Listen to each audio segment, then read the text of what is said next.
Oh man.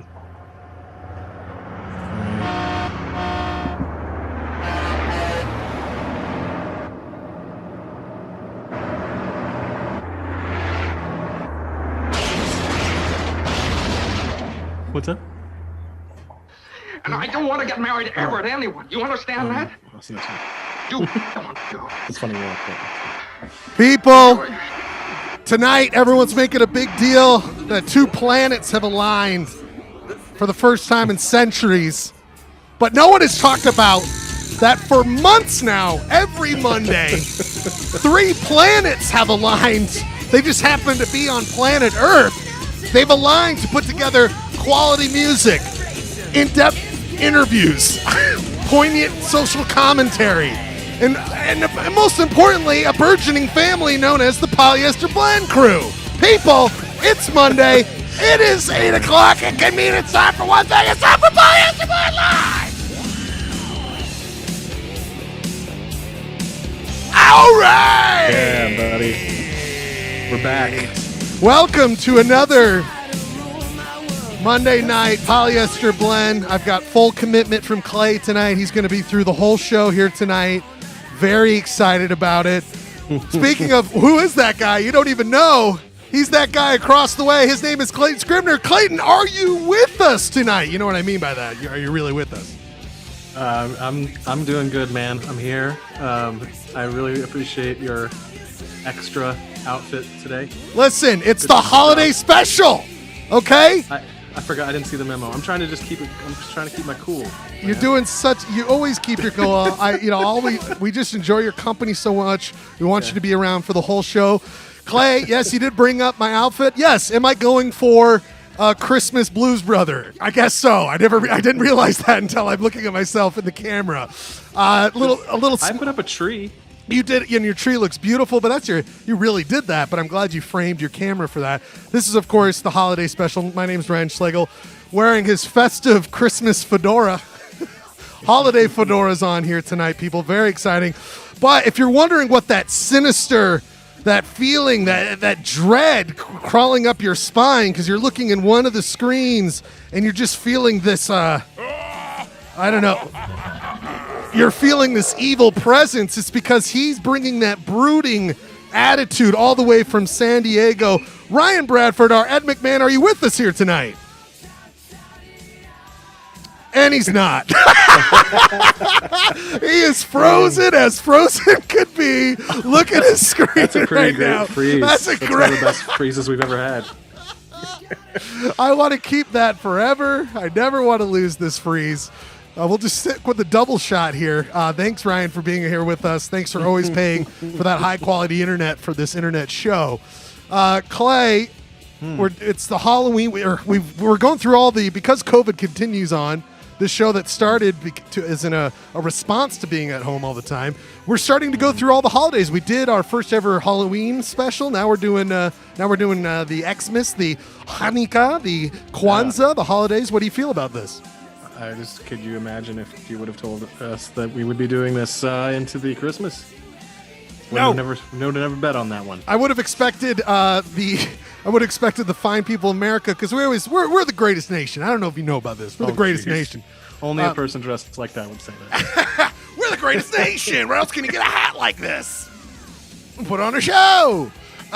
What I'm saying is that this nation always says how great we are. We're the greatest. We're the best. Yet when it came push to shove, like, let's take care of each other. Nah, I'm not going to do that. I'm not going to do that. Yeah, some great nation. I like how we can't win. It's like, COVID isn't real. Well, neither is the vaccine. Yeah. Like nothing. Like, come on. We can't get anything here? Come on now. Nothing's real? It's the worst. We live except for the 5G conspiracy and every other conspiracy. Those are real. Right. Listen, if we can pick and choose our realities. We're in the best of times and the worst of times. We are in a time where some idiot like yours truly can be dressed like this, putting on a thing, and can have access to the world. Potentially reach up to 12 people. Yeah, it's pretty amazing. It's pretty amazing that can happen in this modern age. Oh, God, we don't want B&H. Get out of here. Ryan, what happened to you? What's going on here, Ryan? His lighting effects overloaded the mainframe. Yeah, you tripped the mainframe? Sorry. What a good way to start this holiday special. I know we're trying to do this big intro, and you freeze out. But me and Clay and everybody got to view a wonderful frozen shot of you. You look great in that shot. Are you on your phone now? I'm on my phone. You usually don't have to get on your phone till like the fourth quarter of the show. I know. Well, my computer's been working overtime. I got Premiere and Photoshop. Oh man! Well, I heard you have some pretty special things waiting for us. We've got. I got some treats. We got some treats. And Ryan, you let me know when you think I should play those. I'm ready at any time. I want you to be able to view them with us, though. I don't know if you'll be able to in your red. What is that like? You're inside of a whoopee cushion over there? What's going on? It's my Christmas fortress of solitude, I think. I mean, this room is always a fortress of solitude. My life is a fortress of solitude. But now it's a little more festive colored. Yeah. It looks like you're inside of my guts when I pour that Pepto-Bismol right down it. It's like you're my bean and cheese burrito, and then the rounded is the Pepto-Bismol in this age. I get old. Is the green the bean and cheese, and then That's a good point. That's like that's the hot jalapeno. That's the hot jalapeno. You know what I'm saying? Come on. Mamma mia. We're confusing our spots there, but that's okay. Ryan, are you reloading the other computer? I mean, what's the situation here? How long do we gotta wait? I would say 10 minutes. 10 minutes tops. All right. Well, thank you, Ryan, for being with us. Off to a great start. Love the energy here, my friend. Just glad you're here with us. You figure out what you need to figure out over there, Ryan. If you can chime in. But Clay, I think it's time for us. Unless you have any other. Now it's starting up. Windows again. 95 just booted up. You guys ready for the Rolling Stones to come in? What's that? You guys don't run this show on an Apple II? Actually, I'm going off of a MacBook. I'm going off of an iMac, one of those old ones with the colors from the late 90s. Like the orange. I got a hell of a deal. I've actually bought 30 of them from a school district because they were trying to get rid of them, and I've just tethered them together. And that's why the show always has amazing technical issues. Oh, and Bradford's gone. And Bradford's gone again. Clay, any other holiday things? What's that? Any other holiday things before we get to the next segment? Are you feeling feeling good this week? I mean, no, I'm ready. I mean, we're gonna play holiday music. Great. Doing great. We're gonna sorry, I don't know why I couldn't get that out. Our picks are. I went through the picks of the show on the way. They are definitely Polyester Blend holiday songs. Yeah, it fits the bill. I'm excited to listen to them. I was surprised when we went through our picks this. When we went through the theme this weekend and then made the made the picks. How much material there is out there. I thought it was like, it's going to be, everyone's sick of holiday music, but there's a lot of Christmas and holiday music that is out there that is never listened to and doesn't get the time it deserves. Yes, there's a great, I forget what city it's out of, but a guy, I don't know what his deal is. He's been doing it for years. They talk about Motown. It's Detroit. We're talking about Detroit, Motown. Yes, Motown put out a lot of Christmas music, and that person's name was Quincy Jones. I don't know. Smokey Robinson. We really could have had a good show going if Ryan didn't figure out how to get back on his phone. We could have had something going here. We're rolling. We're feeling great. Then we got Ed McMahon coming in here. Motown. Motown. It's called Motown. He's a Motown reference. I'd like to see Bradford do a long presentation on Motown music. That would be pretty fun. Oh boy, I don't know if we can do that. Three schlubby white dudes. Let's stick away from it for now. But what I do want to say is that there are lots of weird Christmas songs. I've looked through your list as well. I'm very excited, Clay. Some of these I have not heard. One song I chose. I feel it's a part of the dirty verse, like the dirty Christmas songs. Like, well, that's a little filthy. So just be ready for whenever that comes out, because I enjoy some little gross. I'm a little edgy guy. I don't know if people know that about me. I really like living life on the edge. I tried looking up the G.G. Allin Christmas album, but apparently it doesn't exist. So I guess we'll just have to deal with that. But let's get right into it, people. It's time for our favorite segment where we go into the local stuff of the week. It's time for Order! Point of order. If you have not been a part of the show, shame on you. You should be watching the show all the time. But this segment, this is where these three boys look at some local stuff, because this is a hyper-local show. This is a Utah show, even though we branch into the San Diego, and we welcome those all around the world, but we try to give you a snapshot of our lives. Talk about what you know, is what the greats say. That's why we talk about the Blues Brothers. But this week, I got some good ones, Clay. I'm very excited about these.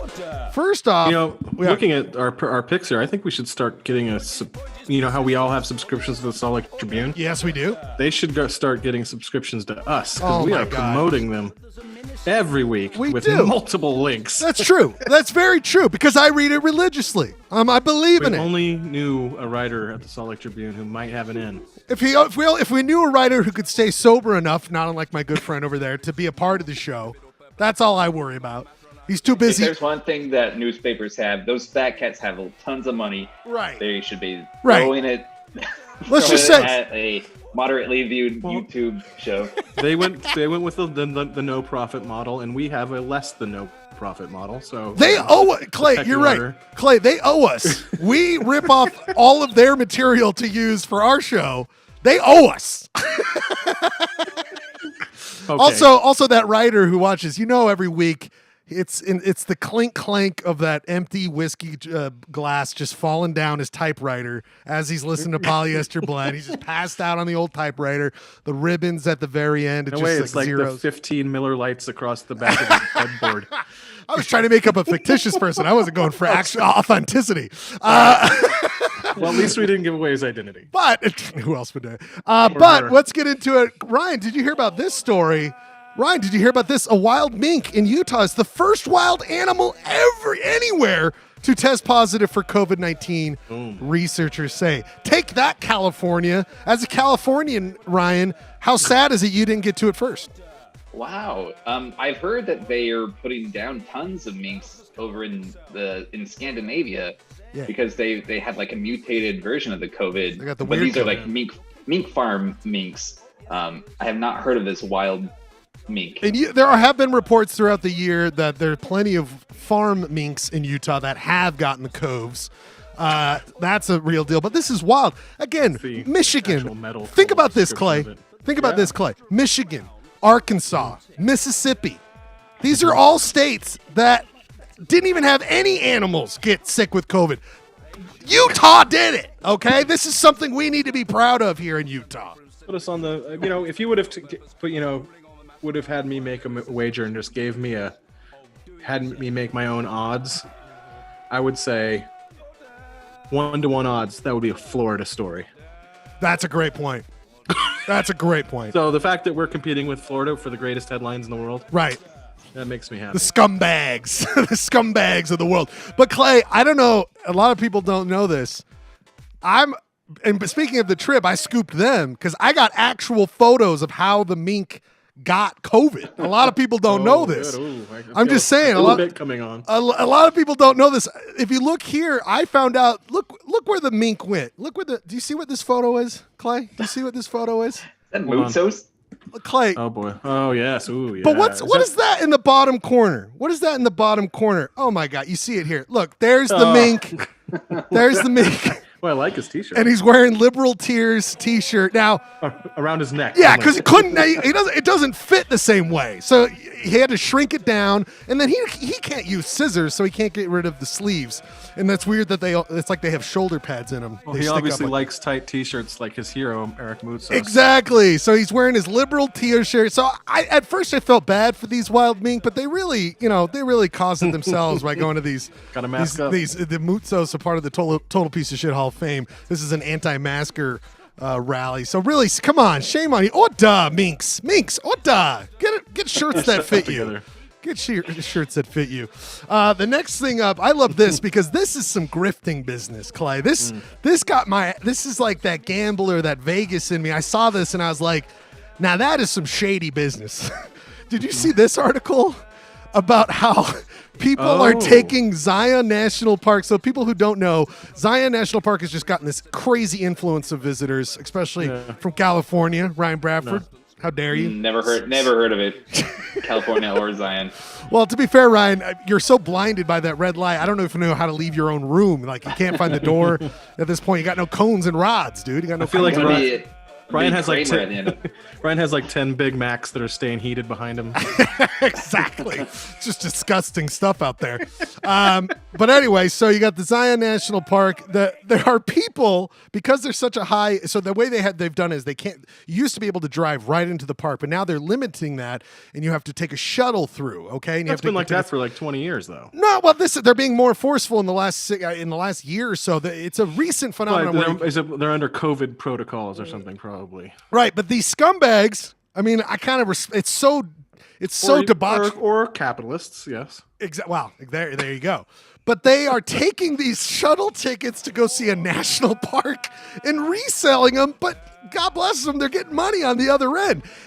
And by the way, this reminds me, Clay, is Zion National Park's becoming the Grifters Park? Because remember, there was that interesting story a couple months ago of that woman who disappeared in Zion Park. Yeah. I'm just saying, it's becoming a Grifters paradise.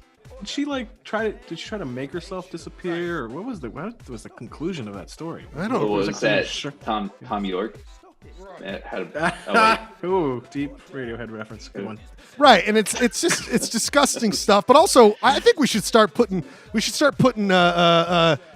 what should we do? We should put some coyote ears on Bradford and drag him down there and be like, pet the coyote for $30, like you and I.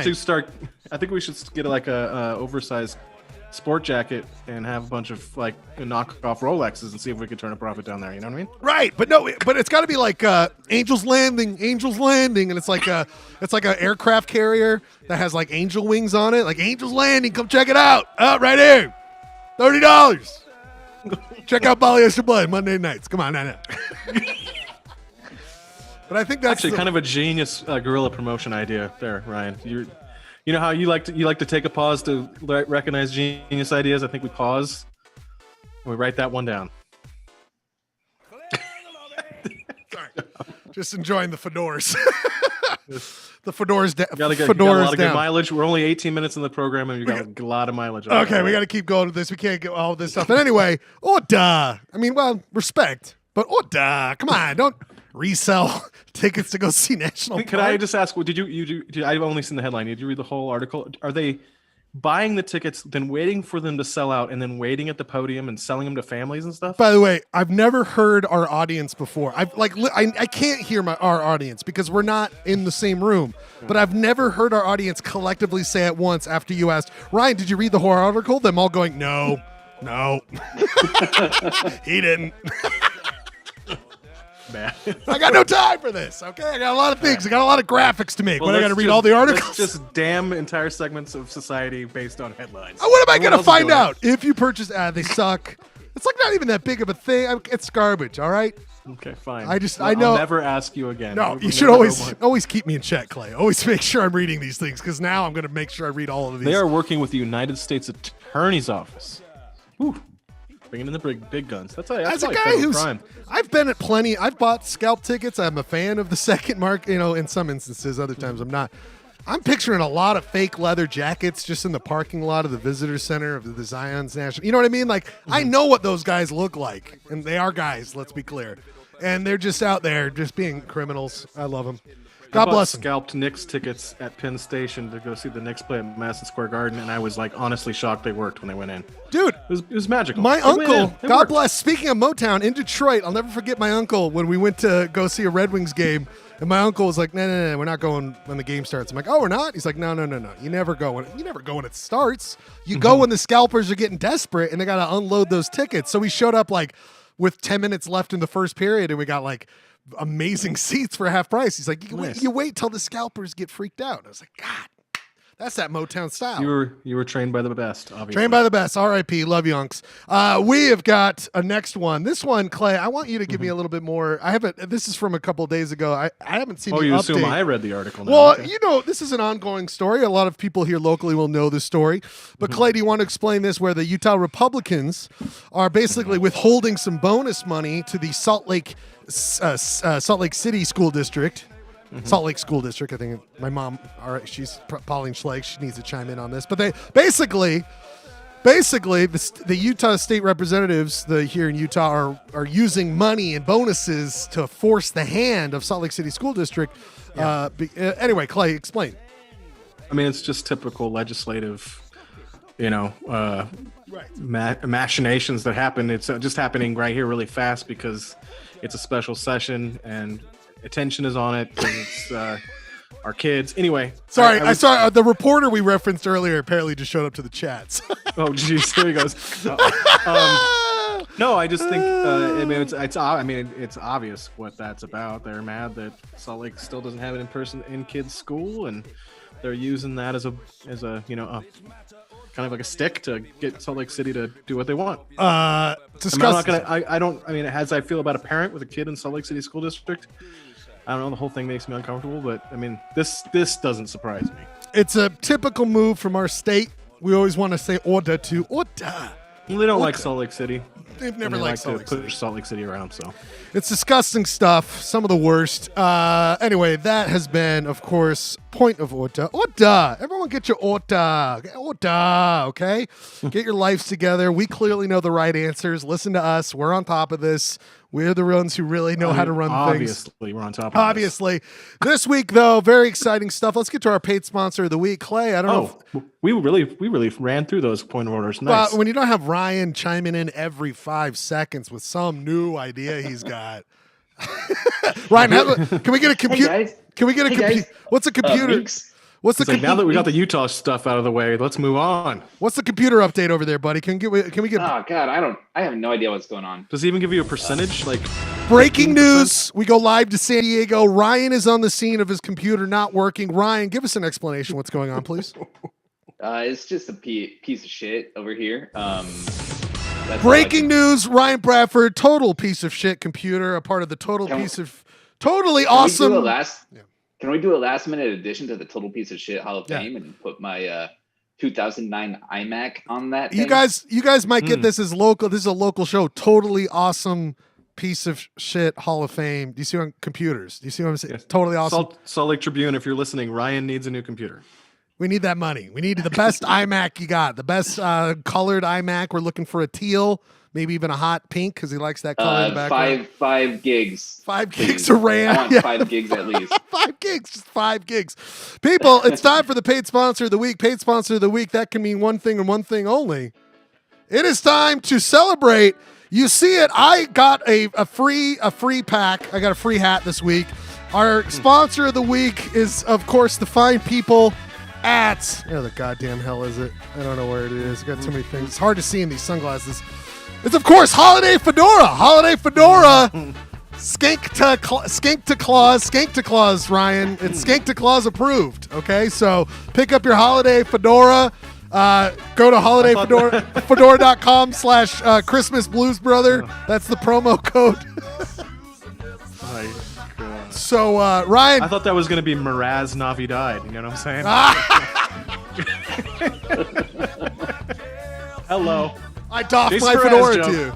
I doff my fedora. It's kind of hard to put on with the headphones, but I'm making it work. Ryan, are you sad you can't enjoy this a bit more if you're at your computer? I'm still very much enjoying it. Okay. And I'm sad that I haven't been fully just focused on the fedora this entire time. Please. But it is a fine piece of work. You know, I saw a tweet today about that the actor Oscar Isaac, who was in a ska band before he was an actor. What? And he was in a band.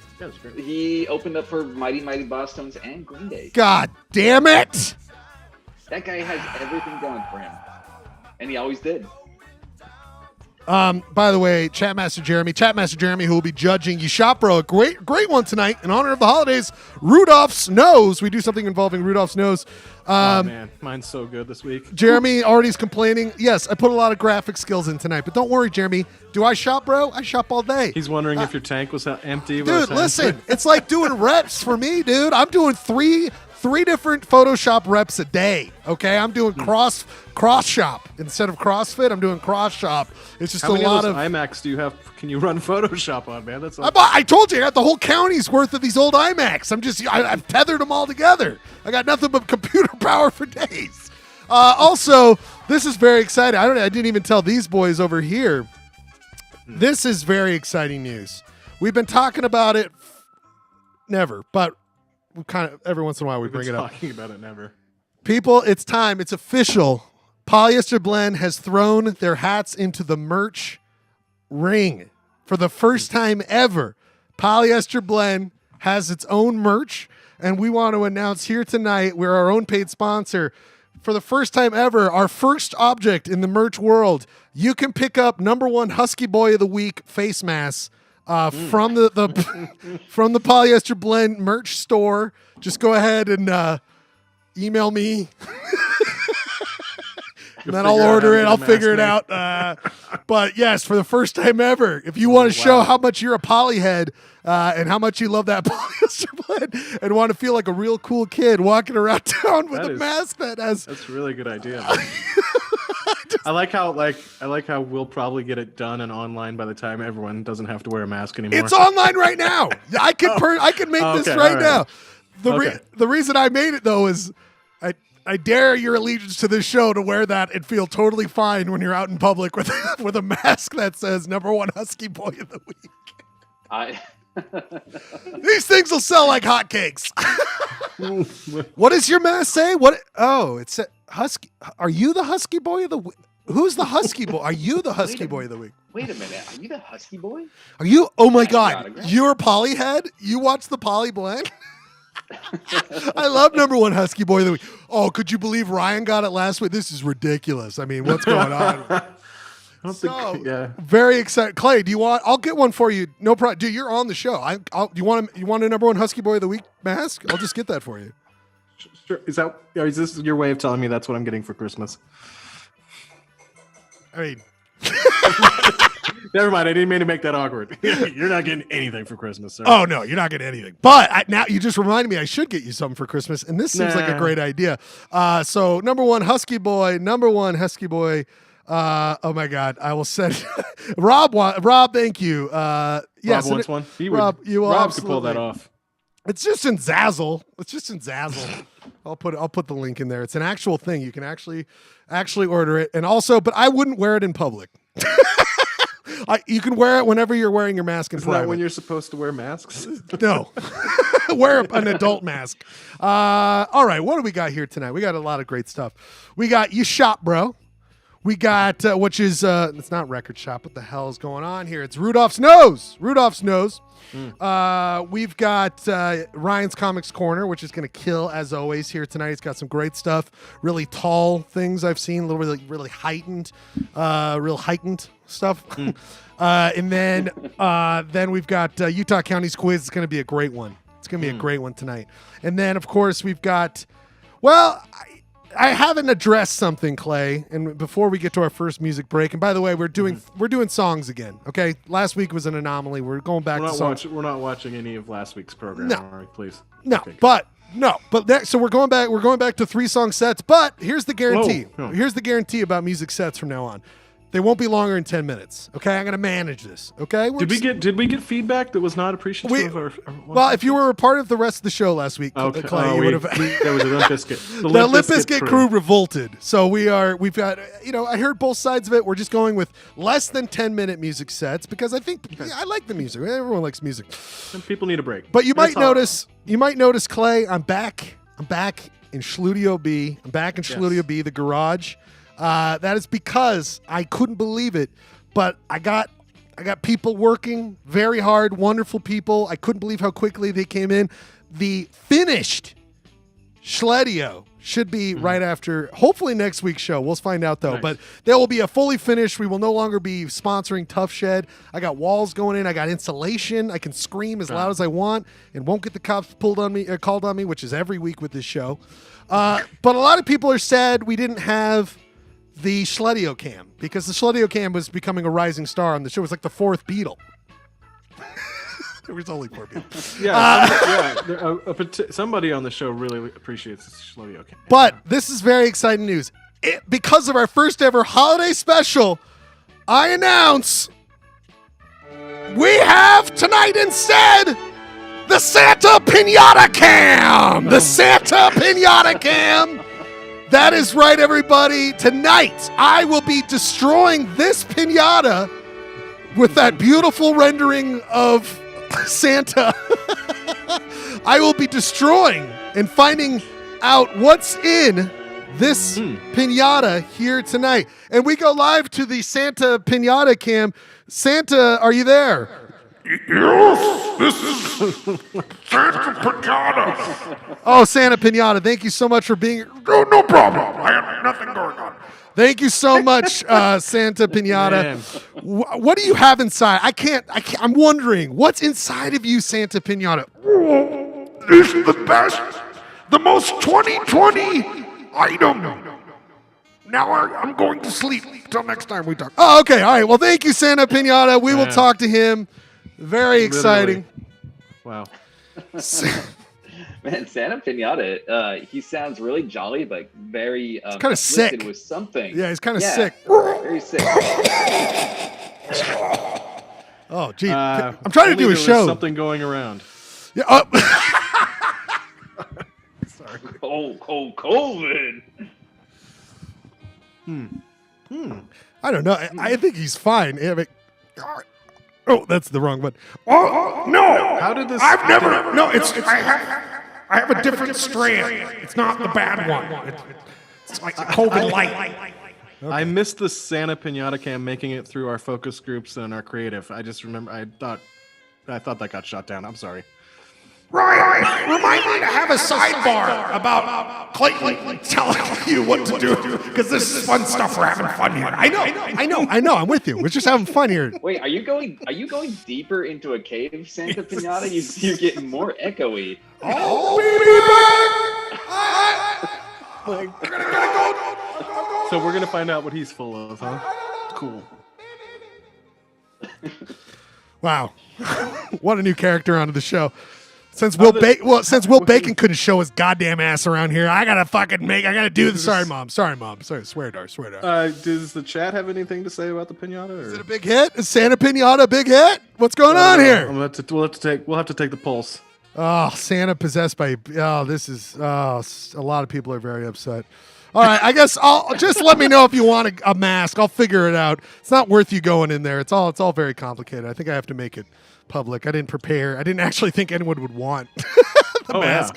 Yeah. Anyway, people, we are doing weird. I titled it Weird Holiday, Weird Santa Pinata. Yeah, I thought it was just regular holiday songs, and so mine. I don't think mine are weird. They're just kind of. It's just polyester blend holiday songs. Let's do that. That sounds perfect. Clay, you are ready to go for the first one up.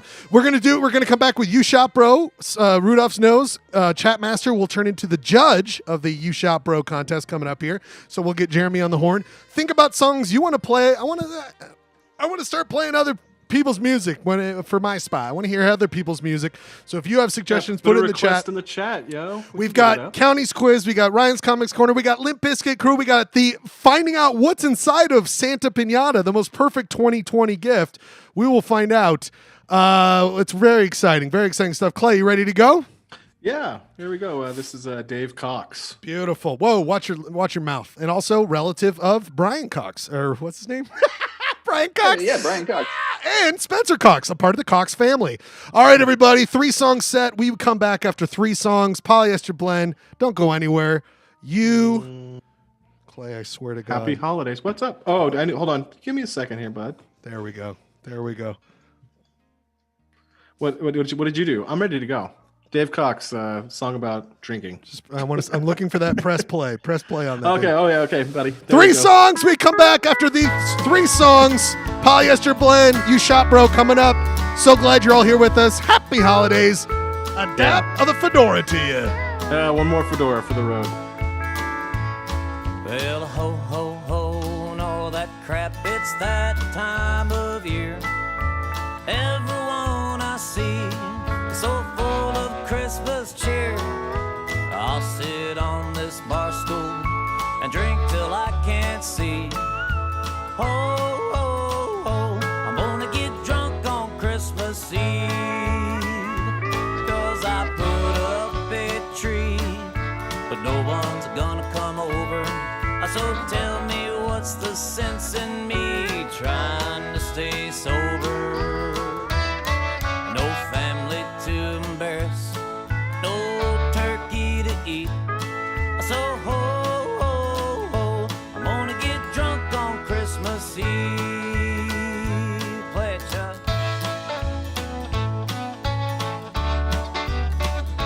deck the hall.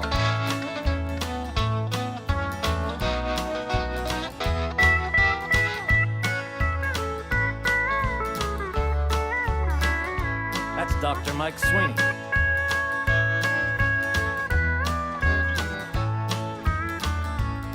Well, a while ago I heard him say, last call for alcohol. So I came home to wait in vain for dear old Santa Claus.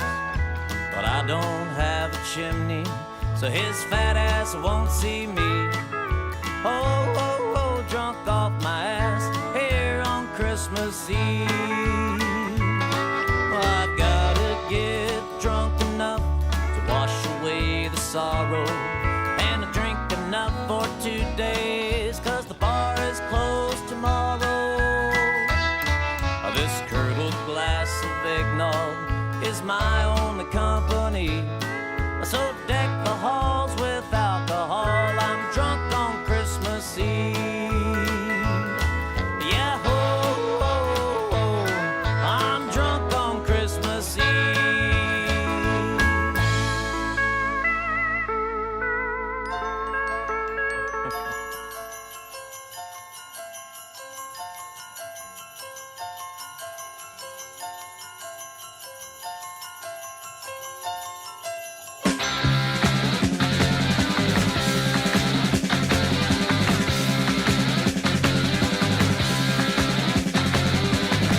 When I was small, I believed in Santa Claus, though I knew it was my dad. And I would hang up my stocking at Christmas, open my presents and I'd be glad. But the last time I played Father Christmas, I stood outside a department store. A gang of kids came over and mugged me and knocked my reindeer to the floor. He said, Father Christmas, give us some money. Don't mess around with those silly toys. We'll beat you up if you don't hand it over. We want your bread, so don't make us annoyed. Give all the toys to the little rich boys.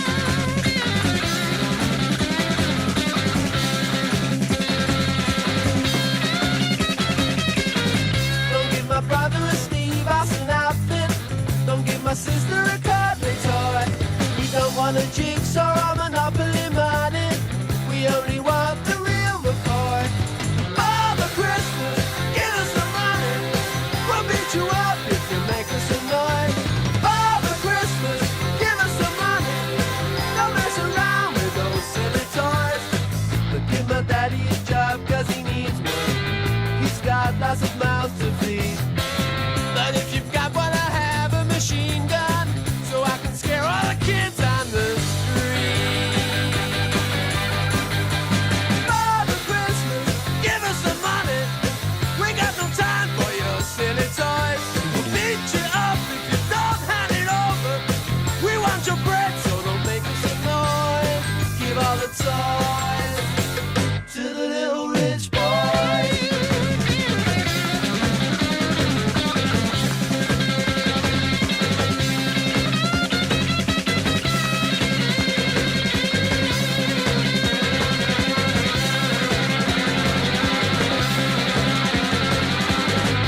Have yourself a merry, merry Christmas.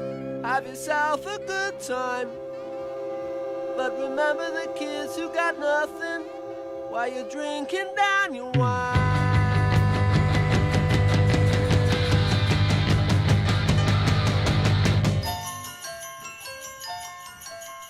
Father Christmas, give us some money. We got no time for your silly toys. Father Christmas, please hand it over. We'll beat you up, so don't make us annoyed. Father Christmas, give us some money. Don't mess around with those silly toys. We'll beat you up, don't hand it over. We want your bread, so don't make us annoyed. Give all the toys to the little rich boys.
All right, we get it. You're doing a version of Christmas Time is Here. Money Penny.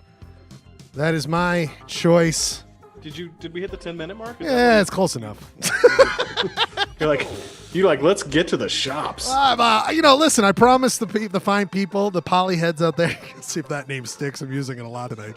I'm seeing if the poly heads, they want. I know there's going to be blood on my hands if I don't say I'm going to be less than 10 minutes. Blood in the chat. So I looked up how to sell because I did it as a goof, you guys. The the mask, the number one Husky Boy mask. And then I got to a part where it's like, oh, you can sell it. I'm like, okay. And then it was like, do you own the rights to this? I'm like, I don't know if I own the rights to that Husky Boy image. I'm not going to start selling this. So there's copyright law that says if you shop something to a certain percentage, it's yours. Well, I'll figure it out here tonight. Maybe for the time we'll put on a thing. Clay, turn on your camera, by the way. We want to see your face. Sorry. You're fine. I don't want any high-powered lawyers coming after us. And we have, either. And that's 100% of our. Husky Boy has the most powerful. The mask? Oh yeah, absolutely. The Husky Boy whose image that you used. He'd probably became. It's not unlike a lot of people don't know this, but of course, what's his name from Goonies? The Truffle Shuffle Chunk. I mean, he became a lawyer in Hollywood, so maybe number one Husky Boy lived on in that fine lineage of Husky Boys turning into high-priced. Of all the '80s lawyers. Husky Boys, who was number one? It got to be Chunk, right? I mean, I like Horace from Monster Squad. Wolfman's got nards, but again, that's a reference to like. I recently watched the original Bad News Bears recently. Was it good news or bad news when you started watching it? I questioned my parenthood as I was watching it. Oh, because you were showing a child. That's a form of abuse. I was like, oh wait, this is not even close to a kid's movie. So I chose, of course, Money Penny, from the hit movie James Bond. I don't know if a lot of people know that. It was a big popular movie for a while, and then it got awkward. And then that was Christmas Time is Here. Of course, I love Christmas Time is Here, that song by Vince Guaraldi. Burps. I was listening to that right before the show. It's a great song. One of the best. So I was just giving it a different stank on it. And then, Ryan, what did you pick? Of course, one of the greatest bands of all time. Greatest band, The Kinks. Father Christmas, my favorite Christmas song of all time. Oh, beautiful. Beautiful. I like it because, especially this year, especially with those sweet $600 stimulus checks. That's all I want for Christmas. Is that sweet $600. And by the way, Ryan's back. See what Ryan did tonight. I love this lighting scheme. It looks gorgeous. Clay, you got a beautiful tree behind you. You're all my number one Husky Boys right now. It'll be tough not to give it to all of you. We're putting a lot of work into the show here. I'm already getting response from everyone on TikTok is reloading images of Santa Pinata. They're doing the Santa Pinata dance on TikTok right now. TikTok is loving Santa Pinata. Now, some say I didn't get the umla over the N. That's justified. I apologize for that, okay? Respect out there. Respect. I apologize for that. And then Clay, what did you play? I mean, this was an autobiography, or what was this? Well, I thought I'd pay homage to my past history. Past. I mean, this is like I've just discovered this today, but it was in the long history of gag, Christmas songs. Right. That one, I was like, this one's good enough for the program, so I put him on. It was perfect. It's a perfect Poly song for those Poly heads. I know nothing about Dave Cox. I don't know if he's related to any politicians or cable subscribing people or whatever. He's the black sheep of San Pete County. You know what I mean? Like Spence is number one boy, and then Dave Cox is out there making filthy songs, and everyone loves it. That has been, of course, the wonderful segment everyone loves. Oh, he's coming in now. I don't know why it doesn't give me the alerts like it used to. God, I forgot we have to do this. We have to do this. It's time for the greatest segment. Well, I'm going to stay positive today. If you don't know, if you haven't watched the show, we do a great segment head to head. All three of us battle in a competition of supremacy on their abilities to, do you shop, bro? Do you even shop, bro? Do you shop? All three of us had to do a Photoshop challenge of the week. This week we came up with Rudolph's nose. Ryan Bradford suggesting, why don't we do Rudolph's nose? What could we do with that? What kind of goofs could we do? Seemed festive. Seemed very festive. He's here with us now. He is the chat master. I want to hear what he thinks, how the temperature on the chat's going so far. He is now Judge Matthews. Judge Jeremy Matthews is here with us. Yeah, I think on the chat, love the hat. You're getting a lot of anger over promising a Husky Boy of the Year face mask and not delivering. Listen. First of all, I'll figure out a way to do it. But Jeremy, I thought I would be too embarrassed to walk around town with a mask that says #1 Husky Boy. But maybe I'll take up the #1 Husky Boy challenge. That should be a challenge. Janine did say that she would not wear it. Yeah. I wonder why. Janine, the smart one of the whole bunch, being like, yeah, I'm not wearing that at all. Frankly, it makes me uncomfortable, but yes. Whatever. But we will introduce the Husky Boy challenge. However, if it were successful enough that you actually got sued by the Husky Boy picture, since you mentioned you were worried about. Yeah. It'll be worth. Gladly pay him out. It'll be worth it. Like, how much did you make off this #1 Husky Boy? And we're like, one guy, Rob Nielsen, bought it. Producer Rob is the only person who bought. Actually, Rob bought 50 of them. Oh God, he washes them in his bidet. Rob's giving him out at the children's ward of the U of U Children's Hospital. It's like, and then they sue Rob for ruining these kids' lives. It is, of course, You Shop Bro. We challenged last week. We all remember who won. It's yours truly. Christmas Blues Brothers. Yeah. He won. Elwood. That was the Hot Pocket. It was the Hot Pocket challenge. Yeah. It was a great game. Oh, yeah. Very close. Subject expert won. That's right. Fine. The guy's down the most Hot Pockets in his life. You've earned this, bro. You've earned this. That it's an even 5-5-5 on the scoreboard. That's what I was just going to say. Jeremy is right. Jeremy asked for a total last week. He was like, I've judged a bunch of these. Can you please? Everyone whines and wins. That's the key to You Shop Bro. And Jeremy was like, can you just tally it so we can see? And Jeremy, after ruling me the winner last week, was perfectly 5, 5, and 5. We had done 15, and each one of us have won 5 times. Amazing ruling by the judge. It's amazing. Almost like we have a really nice friend who is volunteering his time to be on our program and wants us to feel good about ourselves. Janine, I'm telling you, if I don't make it equal, I'm worried what these guys will do to themselves. It's a burden. It's a burden he has to take. Just off screen, I have a cyanide pill, Jeremy. Just keep that in mind. I mean, I'm fragile. To live for I'm fragile. I'm fragile. Listen, don't win You Shop Bro. It's right. It's going to ruin their whole month. Jeremy knows that it might look like a large husky shell, but it's basically corn husk. Very thin skin, okay? Very thin, okay? It's a very thin, thick shell. It's a very husky body, thin shell. That's a Husky Boy right there. Just give me my participation trophy. I don't like that, Jeremy. Oh, Jeremy did that. I said I did good this week. All right. We have You Shop Bro. It's Rudolph's nose. I won, so I get to choose who gets to go first. And, of course, I have to because he likes to whine. Clayton Scribner, you got to go first this week. Sorry, bro. You like the wine. Yeah, I'll just give you the background before you put this wonderful please. piece of art up. I did this like whole thing where I had like 8 layers, and it was like, I did all my usual things. Wait, 8 layers in a photo shoot? like, Dude, like no! too many. Hey, come on, man. I got a very limited amount of time. I was up to more layers than I usually do, let's say that. And I had my dialogue bubbles going, and I had my subtitles. I even had DMX popping out, and I was like, I've done all this before. I made all my layers invisible and stripped it down to the very, very essence of what you guys asked for. Okay? Yes. And I want you guys to know 2 things going into this. Okay? Okay. I took a little bit of liberty with the Rudolph. And Christmas tree is street slang for Adderall. Okay? That's all. Whoa. I didn't. Okay. That's my setup. Okay. So are you, after this? Let's go. All right, here we go. He has explained it. It's just riddled in drug references. The man is riddled in drugs himself. This is Clayton's Shop of the Week. Oh shit. All right. I need to pin this so I can. Oh yeah, sorry, Jeremy. What's better? How does it work? What's best for you here? Okay. So what we have? For some reason, that Rudy face on looks my so own. Okay, natural on that deer. Yeah. So he's trying to pinch it off the nose. He's trying to get that. One of the best.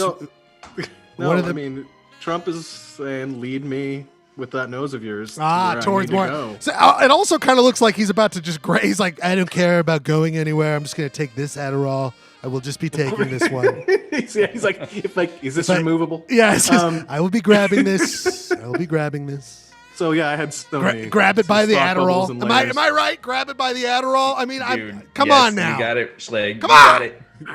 But also, the inspiration was this. I was looking up vintage, the original Rudolph the Red-Nosed Reindeer, and God, look at that hair, man! It's like all I had to do was put a couple of eyes and a mouth on it. Clay, though I am not judge. Well. Bonus points right there. Minimalist. And Clay, and I just want to point out some things with Clay, because we all know where Clay is coming from, you guys. We all know not looking that good.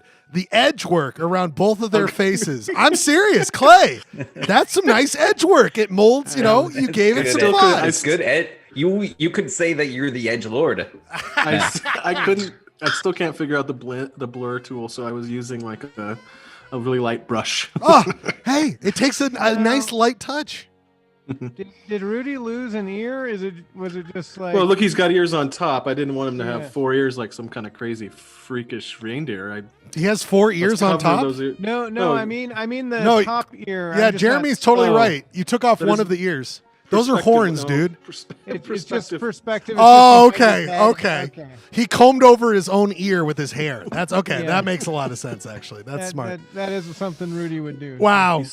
I'm impressed. I mean, Ryan and I compliment you too much, and we do too much. Way too much.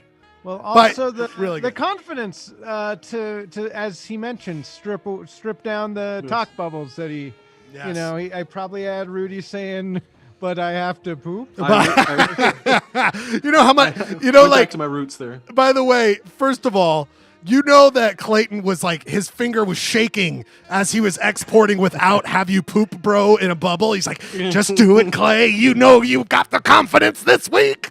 So I'm very proud of I was using Brian Eno's oblique strategies, and it said, break whatever you've made. All right. I'm done with this man already. I can't. Brian Eno reference. Those are the Eno heads out there. Oh, God. Can you give us an actual talk bubble like sample, one of your cut jokes? Yeah. Well, it said it was like, it had DMX who wrote, that wonderful, I didn't, you guys have all heard DMX's Rudolph the Red-Nosed Reindeer. Duh.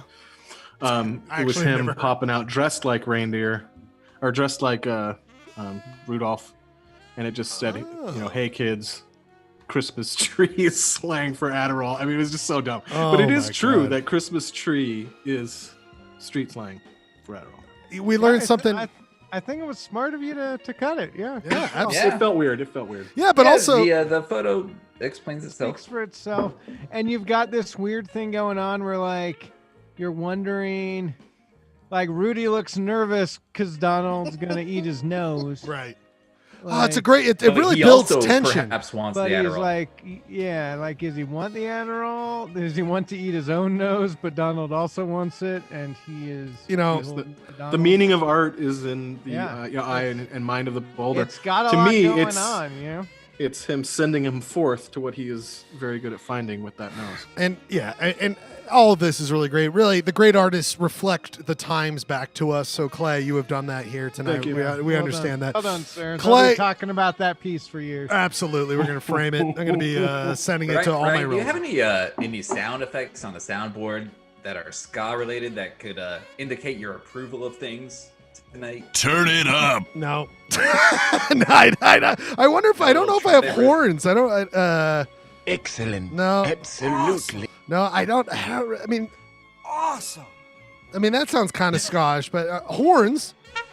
You know, horns and the fact of ska. But no, I don't really. I should download the latest version of Ska-FX, the greatest ska sound effect. By the way, Ryan, oh my God, I completely. We had so much going on. Well, we'll do it in between the next transition. Just remind me to play the video because I want to get to these amazing.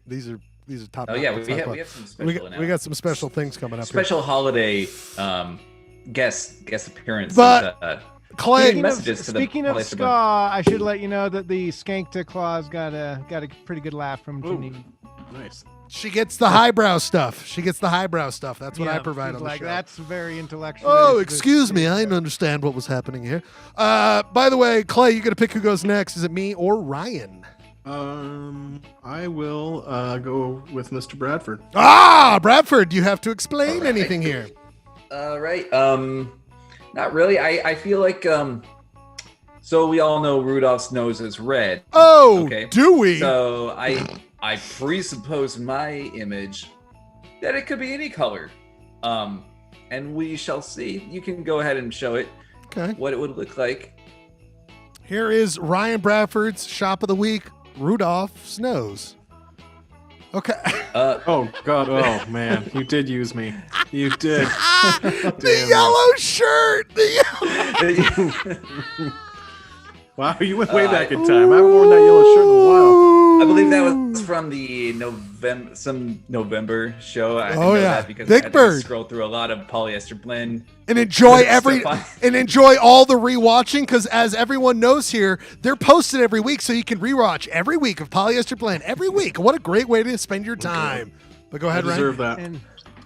that. And each So, show Why is is so my shirt melting onto the poor guy's face? Wait, Jeremy that's was just the Is this transition? glare. Glare. Jeremy was How saying bright something it is. profound about the show. Go ahead, Jeremy. Oh, just that it's so layered. Like watching it once, you don't really get all. Amen. Amen. All the jokes. You Amen. really gotta watch it a few times. Listen, I didn't want to tell you guys. This because I didn't want it to go to your heads. But the Christmas present, I didn't know what was coming down. I'm in serious talks with Criterion, and they're thinking about putting out the entire Polyblend run on Criterion. For all the poly heads. The complete blend. Patton Oswald's writing an essay about it. It's going to be pretty good stuff. I mean, I'm just The telling you. Crite Right heads are gonna go for the poly heads. It's like Star Wars yeah, and Star Thank Trek. you. Thank you. I feel like I've entered I've been eternalized. Like this will live forever out there in the world. Thank Also, you. Ryan, I feel like you forgot one thing. You forgot that I'm not the judge of You Shop Bro, because if I was the judge, that's 100% win every day of the week. Can we talk about like you've put this nice kind of glow effect on Clayton? Yes. And then I guess you're also that's like the yellow light hitting Rudolph. Is that what? Yeah. Yeah, that's the glare. Yeah, that's of it. Yeah, the brightest shirt in the world. That will eventually lead Santa and the rest of the reindeer to deliver all the. Thank you. I will never wear a shirt with any type of color ever again. Thanks. Is that actually? Is that like there was red? Like that's how it was cast in the original with red, and then you kind of yellowed it up. Nice. Gorgeous. Did the old color replace. Gorgeous. Some feathering there.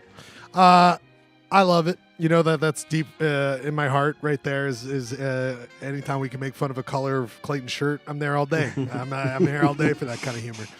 How do you not self-aware? Are you looking at what you're wearing right now, sir? Listen, This is a I sweater. wear one, is it just that I wear one color? I need to wear all the colors. Listen, I'm more into shirt humor. This is sweater humor, and that's kind of lowbrow stuff. Okay, I'm into the highbrow. Clayton, we did see a pretty rad polo at Longstreet.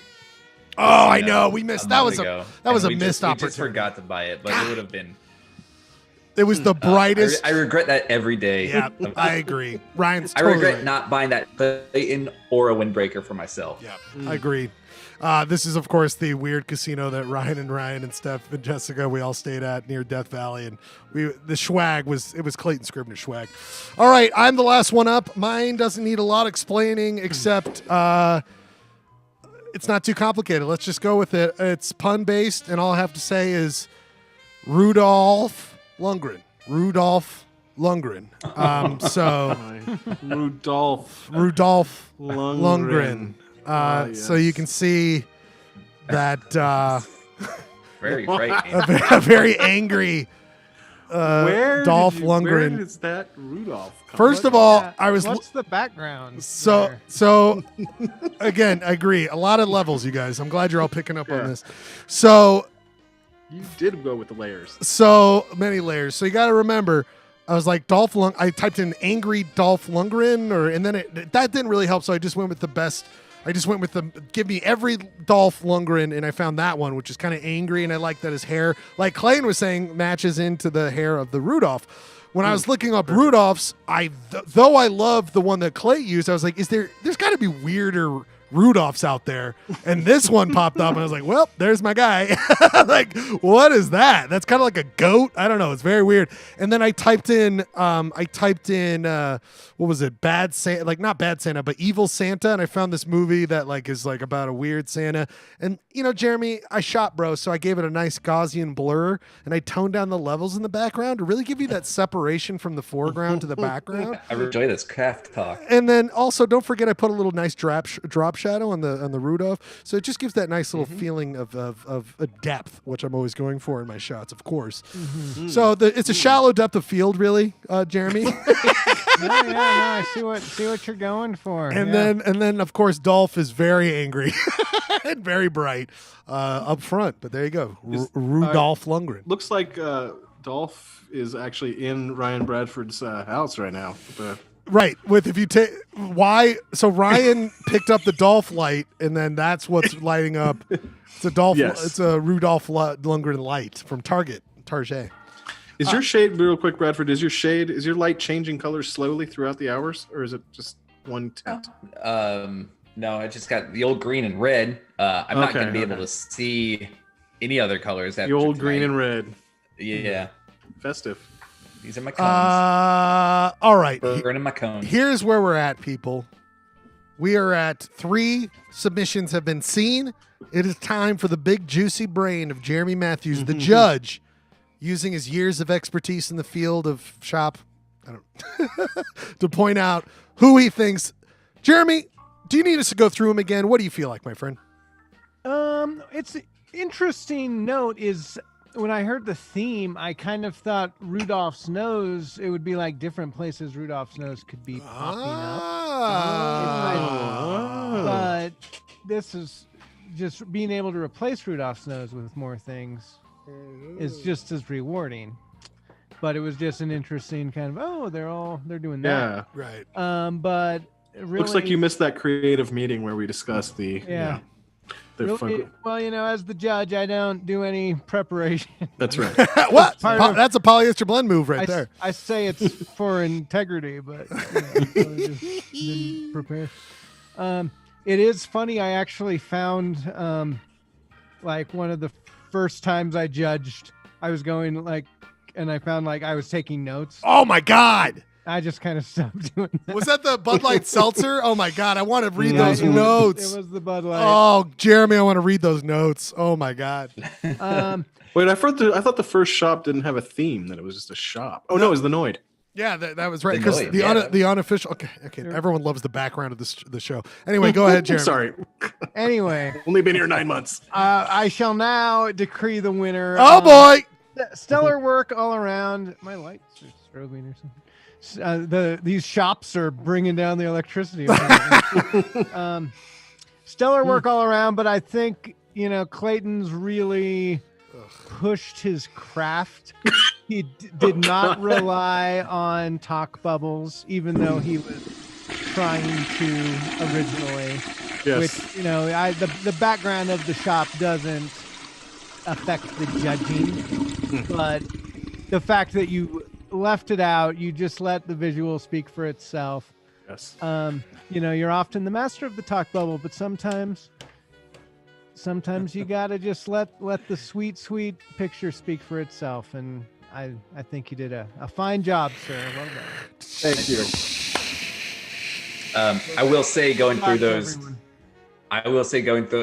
YouTubes, you know how you can like hover over the thumbnail and it'll show you, that's how I was kind of looking to determine. Oh yeah. It gives you a little polo. image. And I can't remember which one it was, but it was the very upset gif of you being like thrown off the poker table.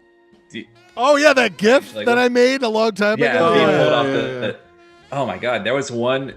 Like when you hover your mouse over it, it shows that GIF in its entirety, and it's just so upsetting that I had to watch it like so many times. Ryan, you did a good choice. What you did is that after Clayton was just announced the winner, you went back in time and you found a time, even though I didn't win, I really was an honorable mention. So I appreciate what you're doing right now. Deflect away from Clayton winning. Let's relive the times that you and I have won. Let's live the good times. Because we do such a good job. Also, I'm getting word here. I can't believe this. He wants to chime in here. What's going on with that judge? He's an idiot. All right. Calm down. Whoa, Santa Pinata. No, Rudolph Lundgren. Genius. I know. I can see why this pitch got shot down. Wait, I want to ask Santa Pinata something. Hey, Santa.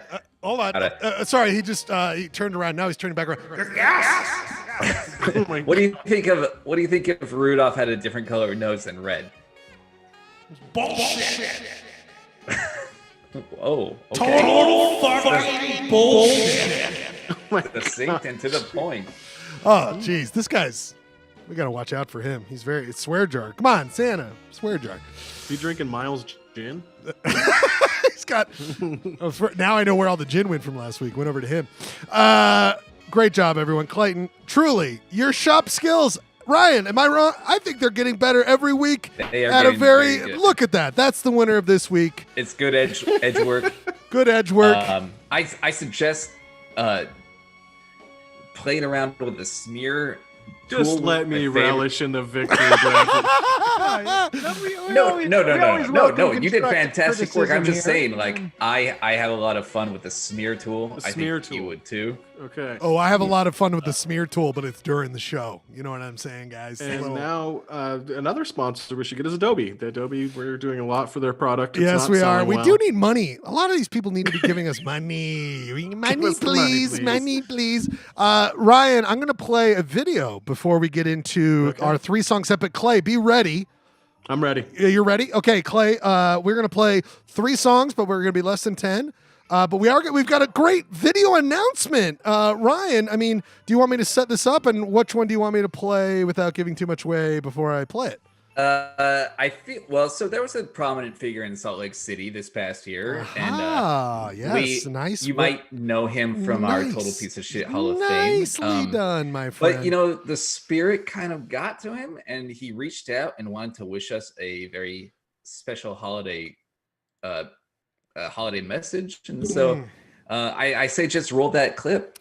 Masterfully done, my good friend Clayton. At the end of this video, get ready to play 3 songs after this nice video message. We come back with Ryan's Comics Corner.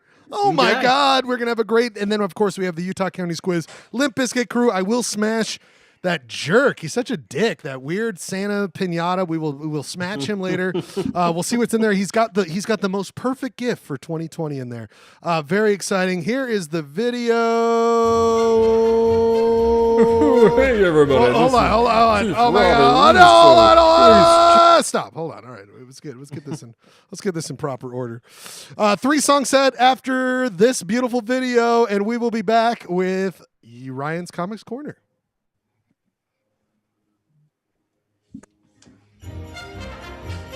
Hey everybody, this is man. Robbie Russo, Police Chief of Cottonwood Heights Police Force. I just wanted to say Merry Christmas to the Polyester Blend and all the listeners. I had the distinct honor of being included in the Total Beats with Stick Hall of Fame, and as you all know, I just love beating people with sticks. So this is a distinct honor, and I am proud to accept this. So, wait a minute. That's not what it says. Total piece of shit. Why, I never.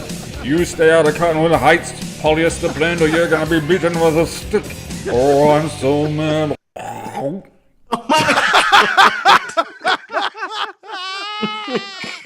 Oh, okay, Clay. Hit. Oh God, hold on. I'm supposed to do something after watching that. I'm Okay. supposed to hit play. I feel like Bradford should win you shot. 3-song set. Polyester Blend comes back with Ryan's Comics Corner. Make it funky, but make it right. This goes through the town tonight. Reindeer power is what you need to show funk at its best.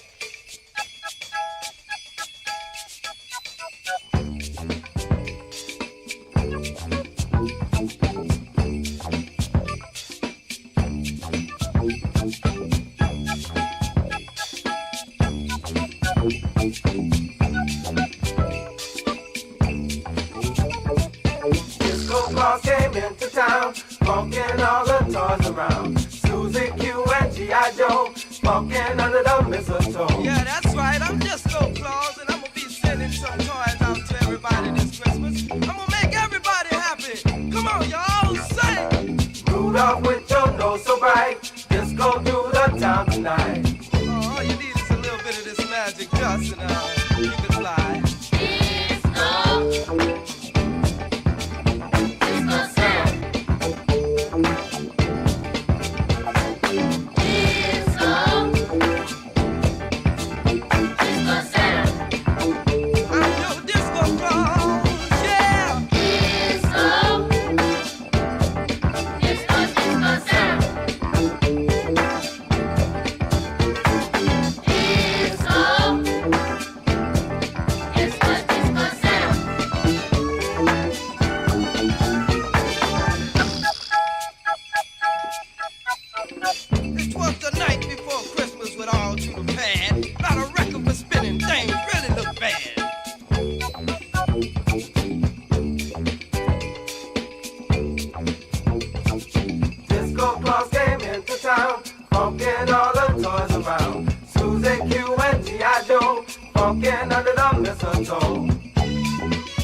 This This winter's so dry, and the dirt road's so dusty. At the lightest fall of rain, the bacteria bloom. You don't have to be alone to be lonesome. It's easy to forget. Sadness comes crashing like a brick through the window. And it's Christmas, so no one can fix it.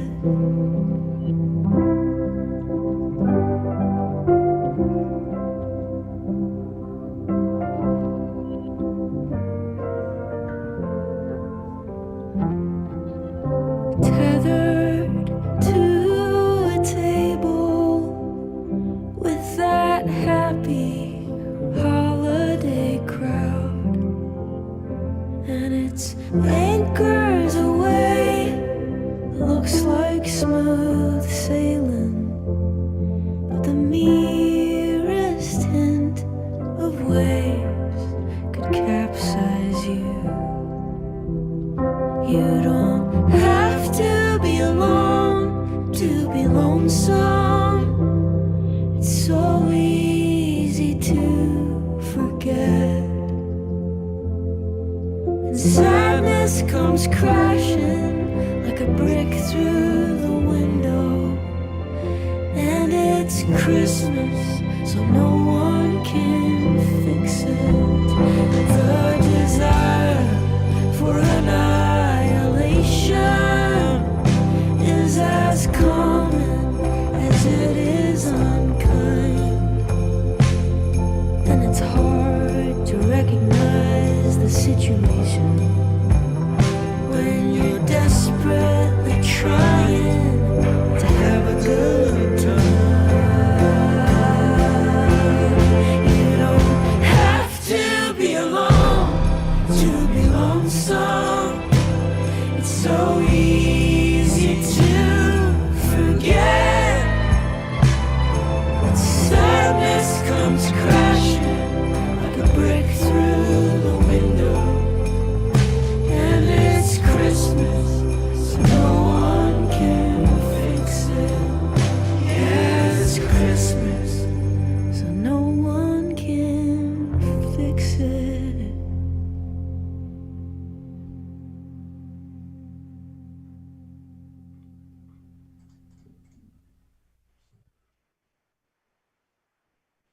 Cardio burns fat, right?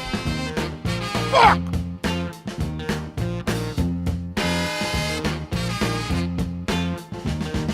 They call me backdoor Santa. I make my runs about the break of day. They call me backdoor Santa. I make my runs about the break of day. Oh, oh, oh. I make all the little girls happy while the boys are out to play. Look at here. I ain't like old Saint Nick. He don't come but once a year. Oh, oh, oh, oh. I ain't like old Saint Nick.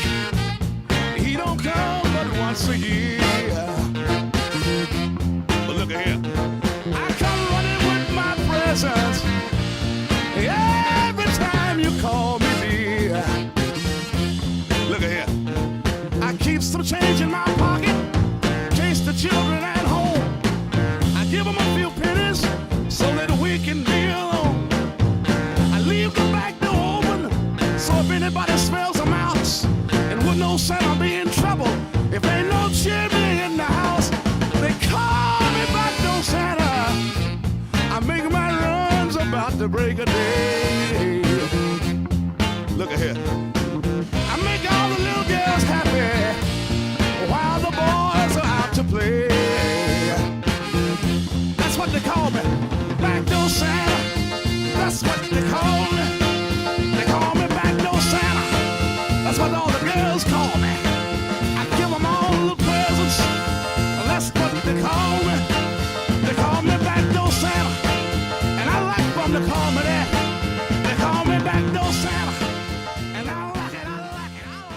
what was that? That was so much. I mean, that was just, what is this? God damn it. All sorts of failures going on here left and right.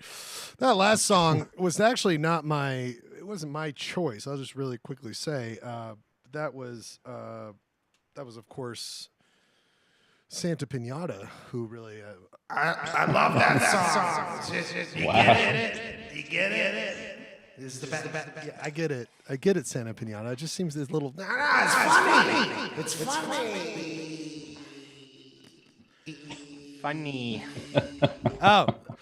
Where? Oh. Whoa. Ah! Ah! Which, it's like I take a break in the middle there. It takes a break in there. That last song, Clarence Carter, Backdoor Santa. It's making a way more filthy of an experience of the holiday season than I thought. But still, I thought it was a fun song to play.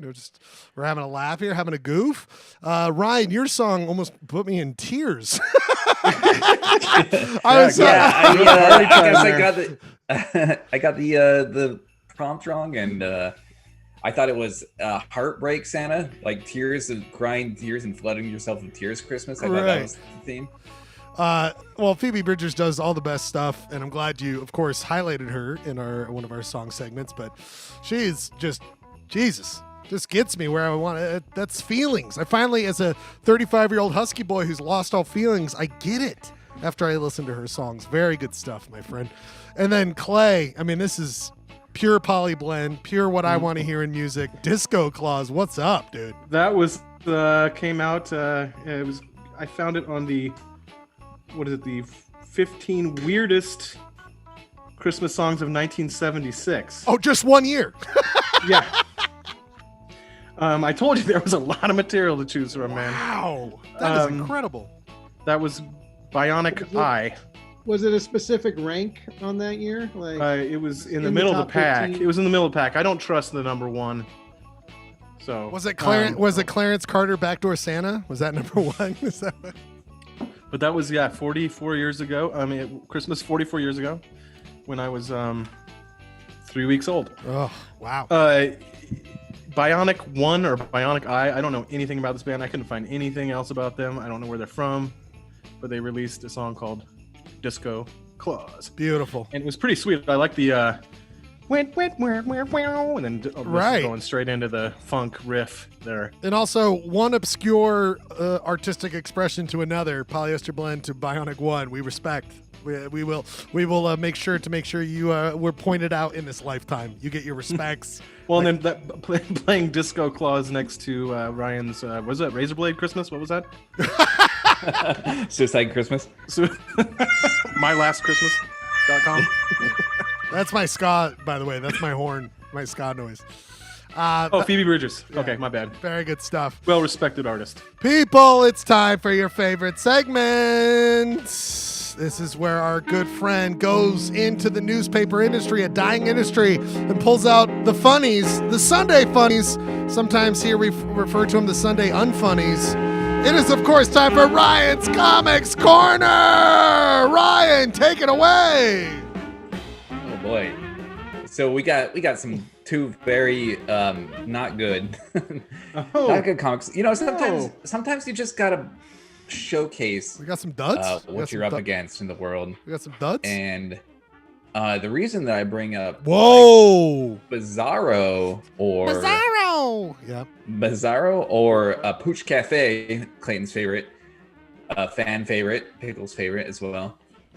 It's because they are consistently good, as opposed to the rest of the dreck that you have to experience every day when you're a comics head like I am. It's like It's like I like to think of Ryan's Comics Corner as like a college course, and it's just going on every week, and you have to pay attention. And in some weeks, you got to go down like the dark side. You got to show what the bad stuff is out there because it exists. And this week, you've really delved into it, my friend. Right. And there's a theme between these two comics this week. First of all, they're both single panels, so not much thinking to do. And there's more and there's more panels than there are jokes. That's what's amazing about it. Exactly. And also both of these comics deal with severe ineptitude, which we will get into. And that's different. Wait, that's different from every week, or is this okay? Go ahead. Yo! Right, you're right. Ew. Oh. That ska horn on there. Ska horn. What's the title of the first one? So this is Dennis the Menace? I remember him. There is no title. It just goes right into it. Oh. Yeah, sometimes these still tall making ones Menace, I can't.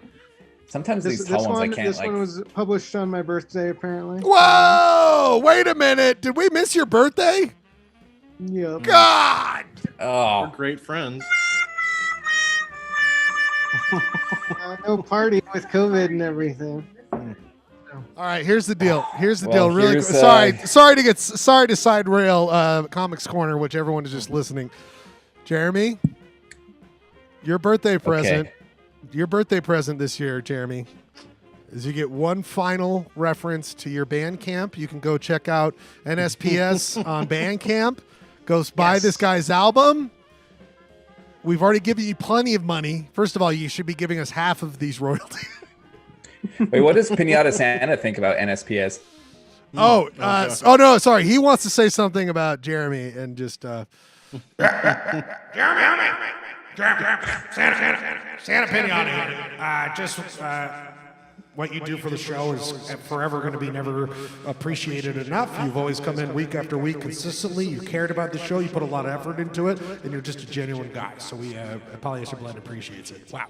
Wow, that was I was not expecting that. Really Coming from Santa heartfelt Pinata, did not see that coming. Wow, he's a real thoughtful guy. I couldn't believe that. That was very nice. Anyway, happy birthday. You think he's just all crude and tooed, but sometimes he pulls out the real heartstrings.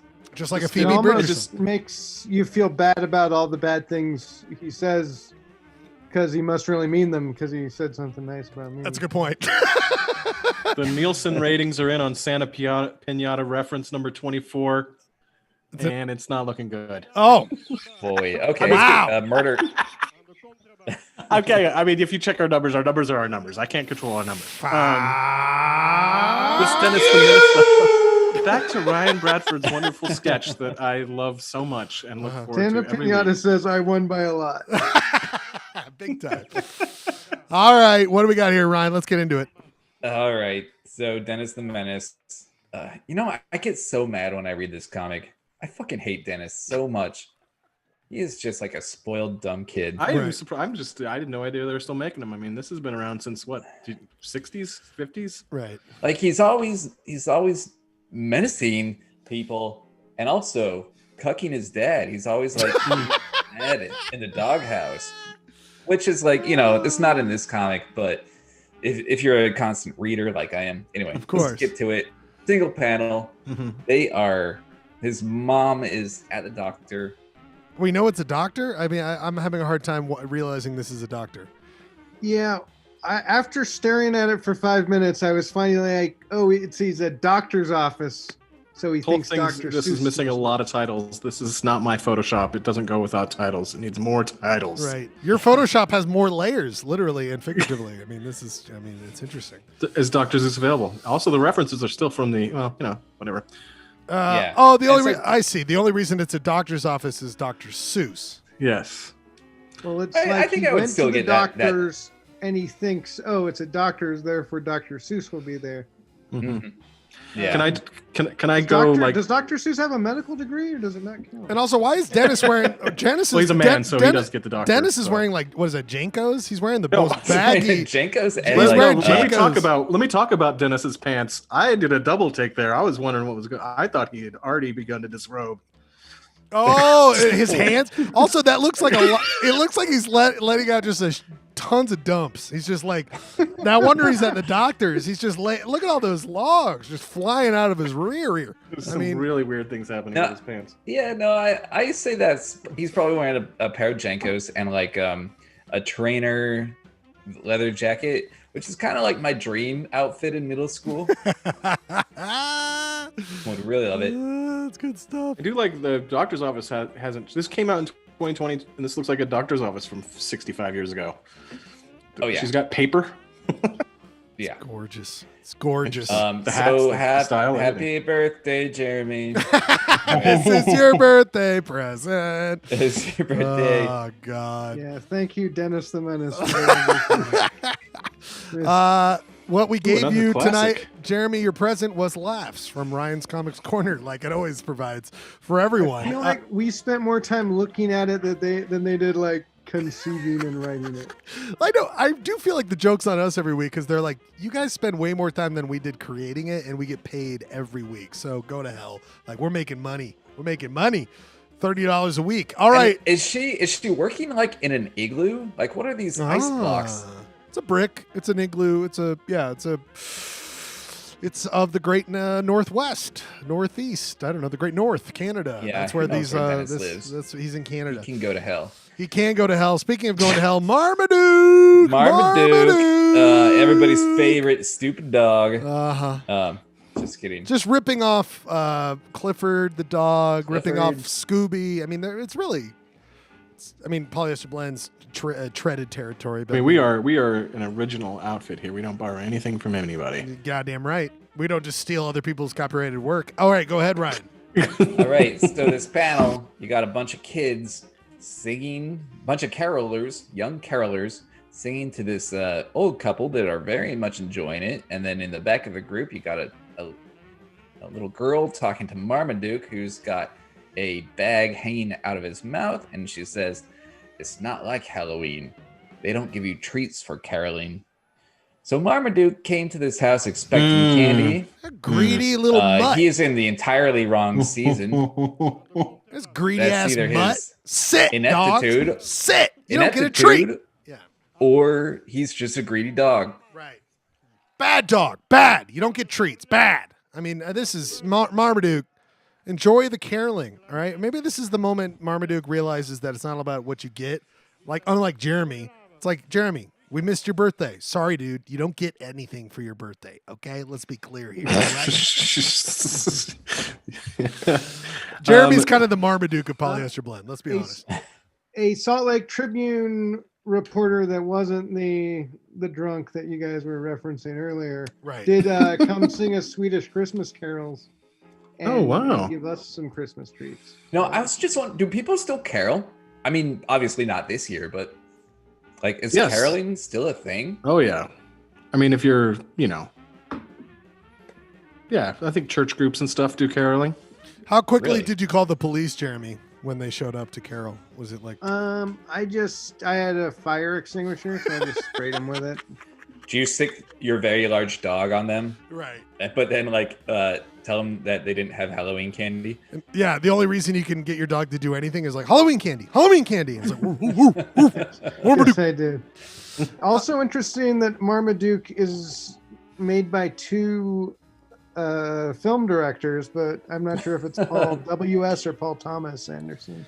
And also, are they making... Oh, that's a great point, by the way. And also, I mean... Are these musical notes? They're like Kleenex in the wind. They're very loose notes. They're very wafting these in the kids wind. are out of tune, right? Yeah, they're not. Like it's not a precise. Yeah, I'm not getting hard notes. I'm not getting hard notes on it. I'm getting very wafty. That's why it gets kind of an A. Right. Yeah. Timing's kind of right. Right. Yeah. When the notes are wiggly like that on standard like professional sheet music, that just means just. Yeah, get as close as you can. Approximate this note. Do you think any record producers are constantly going, you're giving me a lot of golf flags. You give me a lot of golf flags, meaning loose notes, because they all look. It looks like a bunch of golf flags. Am I wrong here? They look like a bunch of golf flags. I think you just entered into the world of music producing, Ryan. You give me golf flags here. You're giving me golf flags. The interesting theme here that we worked on today was that you have two. Probably at least 30 to 40 to maybe 50-year-old comics, and they both look like they're 30 to 40. These guys have not updated. There is no reference to the modern world. It's very interesting. Well, I hope. By the way, I forgot to mention this was the present we gave to our viewers. So Ryan's Comics Corner, that is your present for happy birthday, the holidays, Jeremy. and Merry happy Christmas birthday, and happy holidays, everybody. Anybody's birthday we miss or have missed, this is your present. No complaining ever again. Ryan's Comics Corner, 12/21/2020. That's your present. And actually, if you laughed at any of these, you owe us money. Yes. And you had to pay double for your Husky Boys mask. Yeah, triple. Speaking of gifts, I want to give a quick shout out to the chat.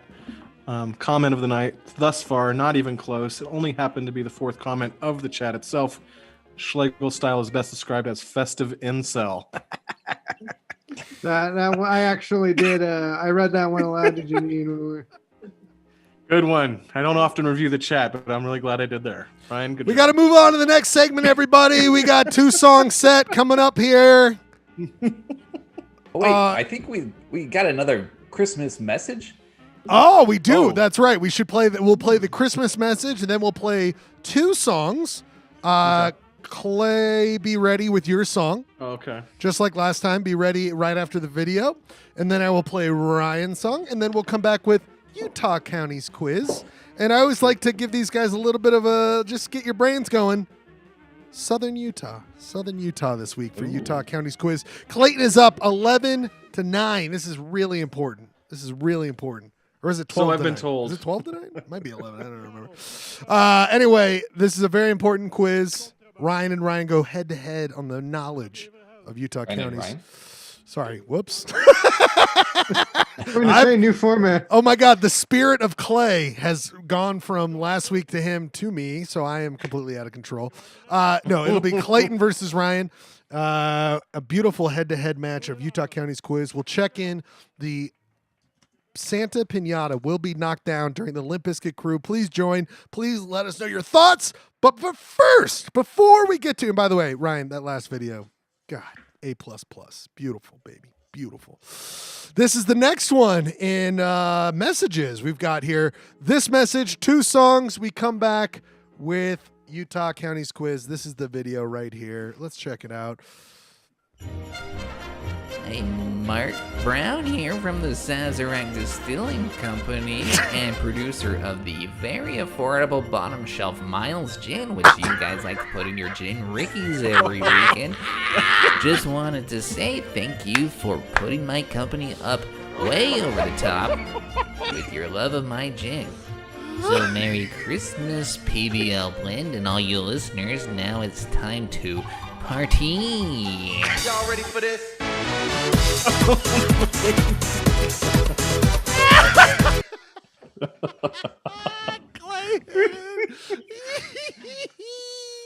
Holy crap. You gotta get ready, baby. You gotta be ready for the Dude, next I'm song. not even ready for that. Oh, you gotta play the next song. Okay.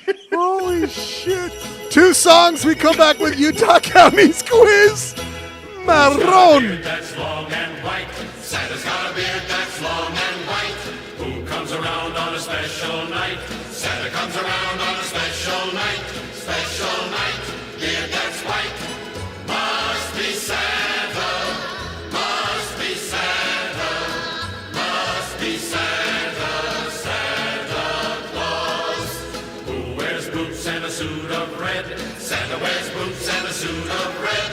Who wears a long cap on his head? Santa wears a long cap on his head. Cap on head, suit that's red. Special night, beard that's white. Must be Santa. Must be Santa. Must be Santa. Santa Claus. Who's got a big red cherry nose? Santa's got a big red cherry nose. Who laughs this way, whoa, whoa, whoa? Santa laughs this way, whoa, whoa, whoa, whoa, whoa, whoa. Cherry nose, cap on head, suit that's red, special night, beard that's white. Must be Santa, must be Santa, must be Santa, Santa Claus. Who very soon will come our way, Santa very soon will come our way. 8 little reindeer pulled his sleigh. Santa's little reindeer pulled his sleigh. Reindeer sleigh, come our way. Oh, oh, oh, cherry nose, cap on head, suit that's red, special night, beard that's white. Must be Santa, must be Santa, must be Santa, Santa Claus. Dasher, Dancer, Prancer, Vixen, Comet, Cupid, Donner, and Blitzen. Dasher, Dancer, Prancer, Vixen, Comet, Cupid, Donner, and Blitzen. Reindeer sleigh, come our way. Oh,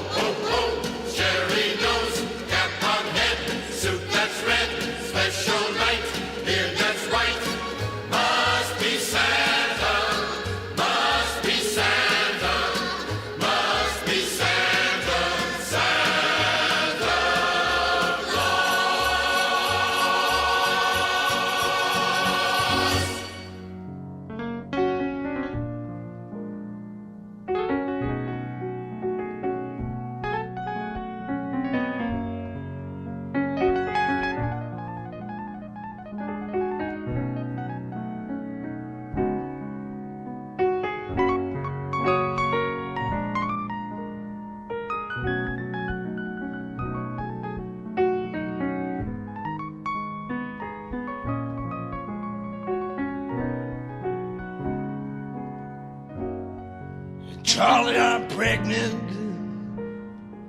living on 9th Street, right above a dirty bookstore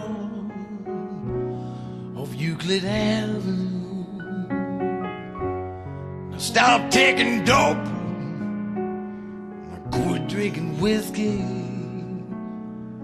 My old man plays the trombone, works out at the track.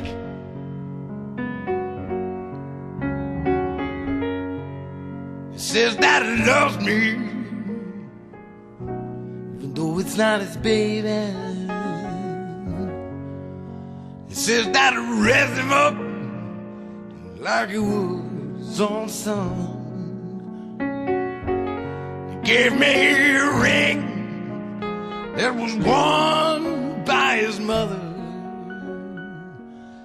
It takes me out dancing every Saturday night.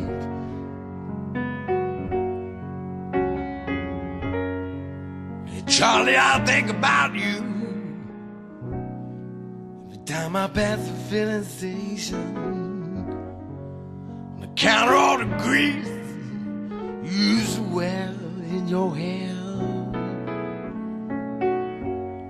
I still have that record, Little Anthony and the Imperials. Someone stole my record player. Oh, now how do you like that?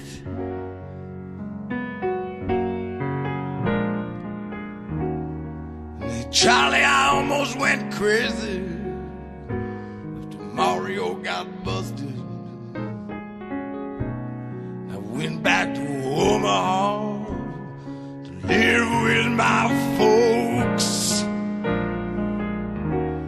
Everyone I used to know was either dead or in prison. So I came back to Minneapolis. This time I think I'm gonna stay.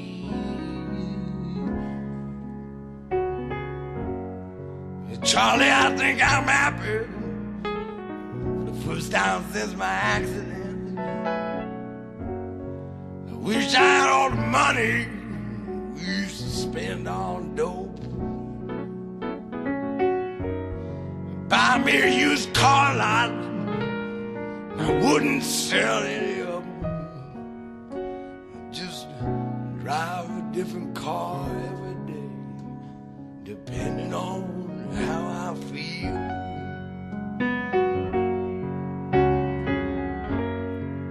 Hey, Charlie, for Christ's sake, if you want to know the truth of it, I don't have a husband, he don't play the trombone. I need to borrow money to pay this lawyer. Charlie, hey, I'll be eligible for parole come Valentine's Day.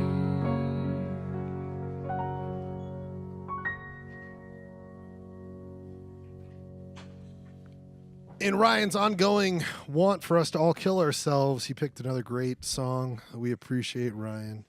Just really. I thought the theme was death, Christmas. Yeah, wow. Kill yourself, Christmas.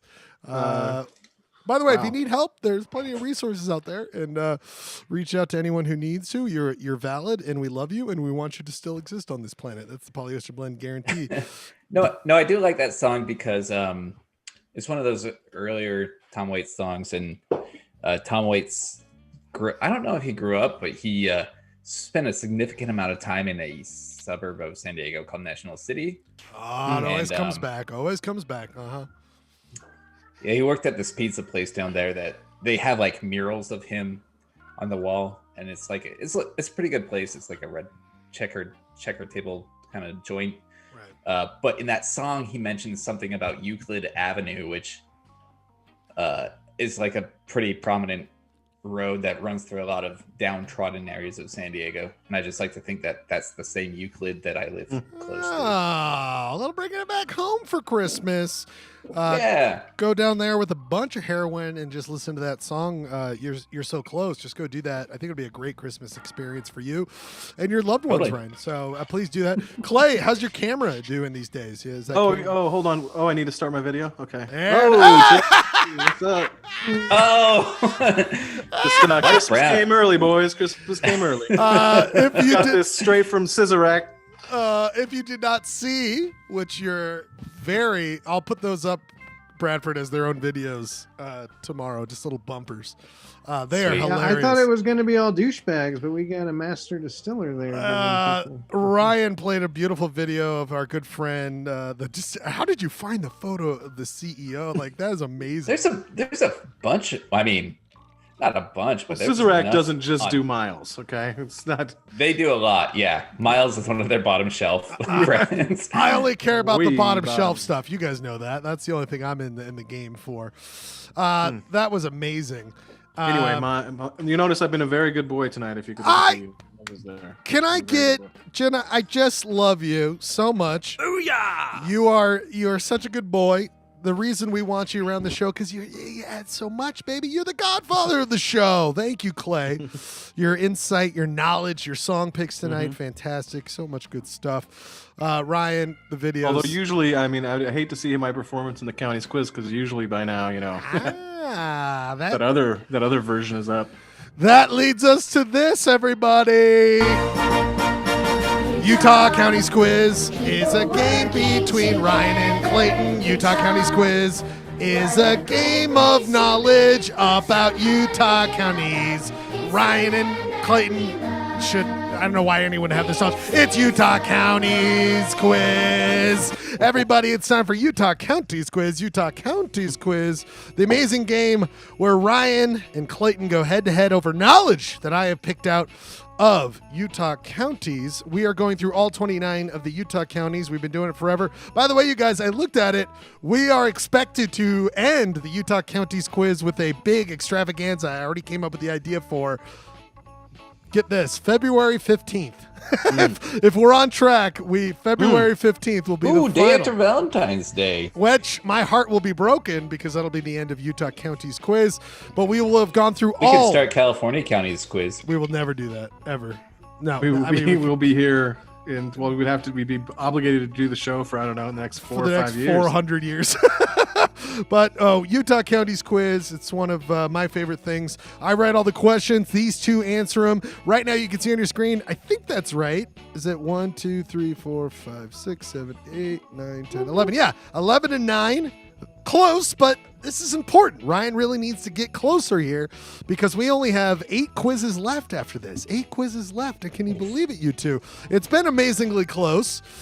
But if you don't know how this works, Clayton won last week, so he goes first. We asked 5 questions, then a bonus. Each question is worth 1 full point for the person who gets it first, 0.5 for the person who gets it second if the first person doesn't get it right. We always start things out because we do 5 questions with, hey, everyone knows this. Wait, everyone doesn't know this. But I will have to, we do a coin flip. But before we get to the coin flip, we have to find out what these two are battling for. What these two are battling for this week. What do you think it is? I said Southern Utah. Clay, you know the counties. Ryan barely knows anything. What county do you think it is? Well, I think I've been dreading this day, but I'm afraid it might be Paiute County. Ryan, you don't know any of the county names. You don't have to worry this week, Clay. Okay. You don't have to worry this week because this week we are, of course, battling over Garfield County. Garfield County. I do not ask any questions about their insane county commissioner. He is a nut job. He is one of those dudes who've said, like, I'm not going to enforce COVID rules. He sucks. He's a big old mess. Clayton, you won last week. You get to go first in the coin flip. The coin flip where if you get this right, Clay, you get to go first in question number 5. If not, Ryan goes first. Could be an advantage. We'll find out. We do a coin flip. What do you want this week, Clay? I'm feeling heads. Let's go. Heads? Mm-hmm. Heads it is. That means I haven't Clayton lost one yet, boys. Well, you've lost plenty, but I'll do a tally. I've never done a tally of all this stuff. But Clayton, you get to go first in the question of the week. Clayton, you go first for 1 full point. Do you see what this is? This is, of course, a picture of Garfield County. Just look at Garfield County. This question is about national parks, Clayton Scribner. Garfield County is perfectly placed in the middle of southern Utah. It's home to some of the most iconic and beautiful landscapes of Utah. This includes the system of national parks in our country. My question for you, Clay, out of the 5 national parks in Utah, the big 5, how many of them, at least partially, are in Garfield County? Clay, you get 1 out of 5. Of the 5 national parks in Utah, how many are in Garfield County partially? Do you want to see the map again? No. 1 full point if you get it right. Oh, it's not a multiple choice. Of the 5. Wait, it is well, it's a number. You got to give me a number. Of the 5. I am strangely confident. I hate when I'm confident, but I am going to say, and we're talking national park designation, no monuments, no anything. Great question, Clay. I am absolutely. Those are part of the National Park Service. I am absolutely asking the official 5. Oh, I see 5. The mighty 5. Okay. The mighty 5. Okay. Okay. 3. How confident do you feel, my friend? Pretty confident. I've spent a lot of time staring at maps of Utah. What are the counties? What are the counties? What are the parks? Which ones? Well, I want to know whether I'm right first because I don't want to give any information to Bradford. Sorry, am I playing hardball? Okay. Bryce. 3 parks is right, my friend. 3 parks. You get 1 full point. Would you have said those parks, or did you think? Yeah. Canyonlands was the one that would have been kind of weird to me. I would have said. You just don't. You underestimate how far that park goes east. All the way to the Colorado River. It's the borders on that. Oh my God, Clay, you've got 1 full point. This is important. Then this is very important. Let's go to this.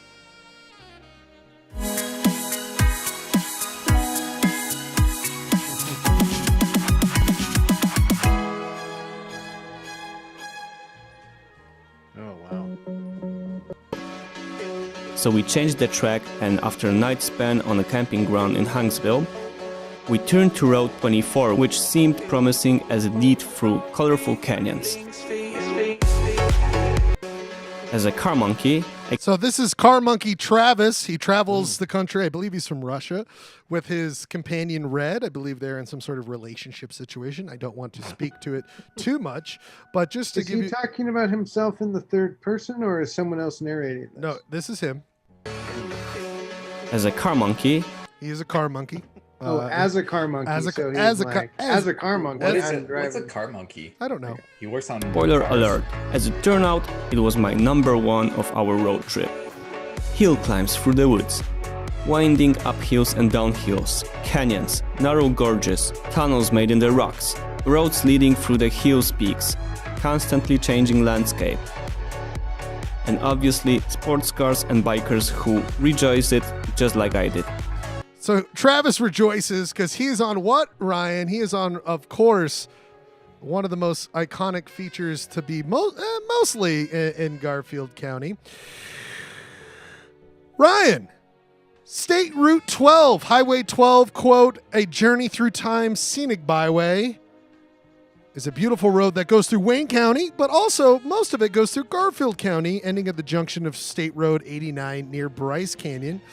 It is 122 miles long, was established in the 1920s. It's a part of the National Byway, National Scenic Byway Network. That's their logo, Ryan. Okay. You're in my wheelhouse right now, man. Oof. End of that network, Ryan, the highest level of byways are known as the All-American Roads, Ryan. Okay? Okay, right. So of the National Scenic Byways, the top echelon are All-American Roads. The top of the top of scenic byways. There are 150 national scenic byways. Only 31 of them are all-American roads. State Route 12 is one of them. But my question for you, Ryan, in total, including State Road 12, How many All-American roads does Utah have? Pick a number between 1 and 5. How many All-American roads does Utah have? And we know that we have at least one, so I'm just going. Okay. I'm gonna say 31. There's 31 in the country.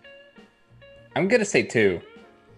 I'm gonna say 12, and then like one that's parallel to I-15. Final answer. Final answer. Look to your screen. Why'd you look to your screen? You threw him off with the look to your screen. Why did you look to your screen? There was no point to. Who said that? Clayton. Well, 0.5. Feel like I'm playing with house money right now. 2 is off. The answer is 1. Final answer. Yeah. You truly need to look to your screen, because I forgot to. Oh, Jesus Christ! I gotta do this, and then I gotta fucking scroll down to this shit. Hold on. I have got a list in front of me of National Scenic Byways, All American Roads. I've listed it by states. You will see. Oh my God! This is okay. There is only, in fact, one. Oh, jeez. One. Highway 12 is the only. Clayton Scribner. Booyah! You are up 1.5 to 0. Uh-oh, a runaway. I like these questions that are about like actual geography and stuff, and not about like weird YouTubes that you found about random. Yeah, cousins I don't like him as much. Clay, you had to know things. So does the soundboard have like a "He's on fire"? Like, oh my God, he's on fire. Get an amen. You're doing great. Ryan, I tried like hell to find a question out of that YouTube video. I watched all 5 minutes of it. There's nothing that even I could, like, I was going to be like, what does he call himself? A car monkey, a car gorilla. Like, and I was like, all right, I'm just going to try to go with a real question, which also I find fascinating. 31 All-American roads, and it has, whatever. Oh, Jesus Christ. Sorry, bud. Sorry. It's actually a dumb fact. All right, he's turning on me. Jeremy, I know what you feel like. The All right. The Scenic Byway program is actually highly controversial. No, I think it's is it? Just go on. Wait, what is that, Clay? I want to hear all about that. Well, it's especially around the use of billboards on roads. We like to have our billboards everywhere, and What'd you learn that in the movie Cars? He's on tilt, everybody. All right, Ryan's on tilt. He's getting pissed off. I guess I deserve it today. No, we can talk about roads. All right. Anyway, Clay, moving on. what do you see right here? This is question number 3. Clay, what do you see right here? It looks like I'm gonna guess Main Street Panguitch. Clayton, you know and love population questions. I know you love getting them right. Panguitch is, of course, the county seat of Garfield. It has a population of 1,682. 1,682. It's the only municipality to have a population over 1,000, okay, in Garfield County. In fact, it's actually only one of 2 Utah designated cities, okay? So one of only 2 cities in Garfield County. The rest are towns or unincorporated communities. Out of these 4 Garfield, they're at least towns, towns. Which one of these is the other city? So we know Panguitch is one of the cities. Which is the other city in Garfield County? I give you 4 options for 1 full point, or Ryan can seal for 0.5. Really could pull away here. You have 4 options. Is it A, Escalante? Is it B, Tropic? C, Boulder? Or D, Bryce Canyon City? You throw the city in there to really mess with me. Uh-huh. There's only one other city. I'm gonna go A. Escalante. Final answer. Yeah. Why do you say it? Okay. The reason I say that is because it's the second biggest city in Garfield County, and it's been around for a long time. And the only other city is Escalante. Oh Oh boy. This is my kind of quiz. We got a runaway. We got a runaway going here. This is going to be fire. This is going to be really important. This is going to be really important. Oh Hey, boy. quick Yeah. Utah question. Is population how they designate whether it's a city in So Utah? Not at all. Oh, so go ahead, Clay. You know this. It's by vote of usually by. Well, it depends, but cities have to vote to incorporate, or they're lesser than municipalities. They're entities of like sub-entities of counties at that point. So I was like, oh, maybe it's between 500 and 1,000, but Tropic is at 500. That's the third largest city, and then Escalante is the second, and then it was like one of the other. But I was like, oh, Tropic's over 500. Why isn't that a city? But all I'm saying, this is Well, so size doesn't really matter because then I almost said Bryce Canyon for a second, but like Bryan Head, which has a population of barely anything, is a city. So there you go. There you go. I feel like you shouldn't be allowed to put city in your name if you're not willing to take on the full responsibilities of cityhood. We got a protester. Ryan, this is really important. This is really important, Ryan. Okay? Don't get upset. Okay. Don't get upset. You did a great job with the lights. Who's You upset? made the I'm not beautiful upset. videos. You're doing a great job. Ryan, what do you see on your screen right here? Beautiful movie called Contact. How familiar are you with the movie Contact? I've seen it once when I was probably 11. Oh, this is perfect then. The hit 1997 movie Contact has a Garfield County, Utah connection. Usually we point out movies that are filmed in the Utah County of the week, but no! Panguitch, the county seat of Garfield County, is actually mentioned and plays a part in the movie Contact. If you remember the movie, the bad guy, the fictional religious fanatic and suicide bomber named Joseph, records his confessional video from a hotel in Panguitch. This is mentioned in the movie. My question for you, Ryan, which actor plays Joseph in the movie Contact? I give you 4 options. Don't, shut up. Just wait 5 It's seconds. Jake Busey. I know this. Ah, yes. I don't know why I know this because that image, the him like was so like ingrained into my head. Wow. Like Jake Busey is a That terrifying some man. Total recall. Clay, would you have? Clay, would Paul you Giamatti? No, I would have just say Paul Giamatti because he's my answer to everything. look to your screen? I will tell you who won. It is, of course, Jake Busey. It is terrible. Whoa! You don't forget that face. Clay, would you have gotten that one? No. Okay. See, I asked that. That was a Ryan question. Unfortunately, I was hoping Ryan maybe would have got this one, but now it goes to Clayton. This is very good. We are talking again about Garfield County. But Clayton, since you won the coin flip, you get 1 full point if you get this correctly, really cementing the win here tonight. Ryan could make it interesting. He could make it interesting. I'll have to increase the bonus if Ryan gets this right. Clayton, but you gotta go. You could really cement it right here. Of course. Wait, hold on. No, I'm not. I want to show you this. I want to show you this. You'll love this. Clay, do you know who this young man is? Do you know who that young man is? I'm guessing that's James Garfield. Of course, that's a picture of James Garfield, the 20th president of the United States. He's also one of only 4 sitting presidents who were assassinated, which is a great other question I was going to ask you. In terms of naming counties, Garfield was in the sweet spot. He was a president in the 1800s. There were so many things to name. My question for you, Clay, you have to get it dead on or you don't get the point. You have to get it dead on. Out of 10 counties, how many counties in the United States are named after Garfield? Have to get it dead on. Have to get it dead on or Ryan could steal for 0.5.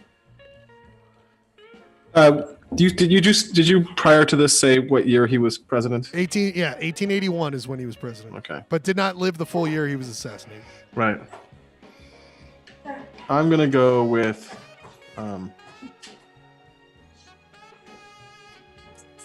4. Final answer. Yeah. Oh boy. Oh boy. Suddenly, this is worth $30 points. If Ryan gets this right, we could really have a game here. You said 4. Mm-hmm. Ryan Bradford. Spot on too. He has to get dead on. That's the only way to get it. Ryan, how many counties in the United States are named after James Garfield? How do we know they're named after James Garfield and not Garfield the cat?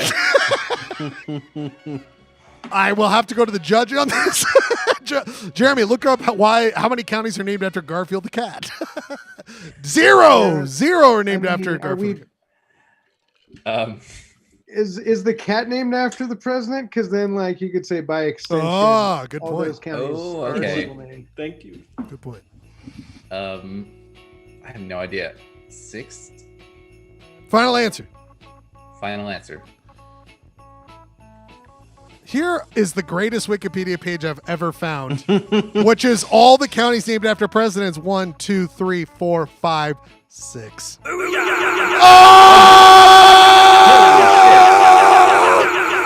Well, I saw some people really working their phones during that deliberation. Oh, we got a protester here. I just 6. It's just suspect. Bonus question is worth 1.5, meaning we do not. This is not a runaway. Okay. It could have been a runaway. By the way, look at that wiki. That's an amazing Wikipedia page. By the way, Ryan got the absolute right answer, but he would have been wrong if I asked him in 1892, because in 1893 Garfield County in Kansas was absorbed by another county, so there were 7, but now, as of today, there are only 6. Wow. Oh boy, this is for all the marbles. People. Quite a comeback. This is for the winner. Gentlemen, look to your screens. What do you see right there? Garfield. Did I win? Closest to the T for 1.5, and the quiz. Closest to the T. What year did the cartoon strip Garfield debut?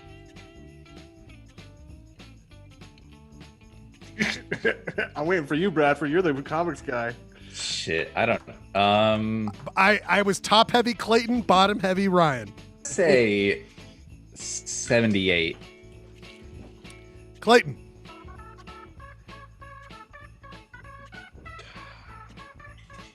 It's about where I landed too. You could have gone first. There's no reason you could have gone first. I know, but I wanted it was a power play. I'm gonna go 70. Ooh. Closest to the T. It's not Price is Right. Closest to the T. 1980. 1980. Someone's dead on. Well, then I wouldn't have won anyway. 79, baby. Gentlemen, if you look to your screens, you will see that the first year was 1978. Ryan Bradford. Holy shit. That's not dead on. That's not dead on. You said 79. You said 70. You said 80. Right. He said 1978. Oh, my God. People, and an amazing turn of events. Oh, wow. Ryan Bradford, which should have been a runaway for Clayton. We have found ourselves 1 inch closer. 1 point. 1 inch. 1 point closer. Oh my God. Oh my God.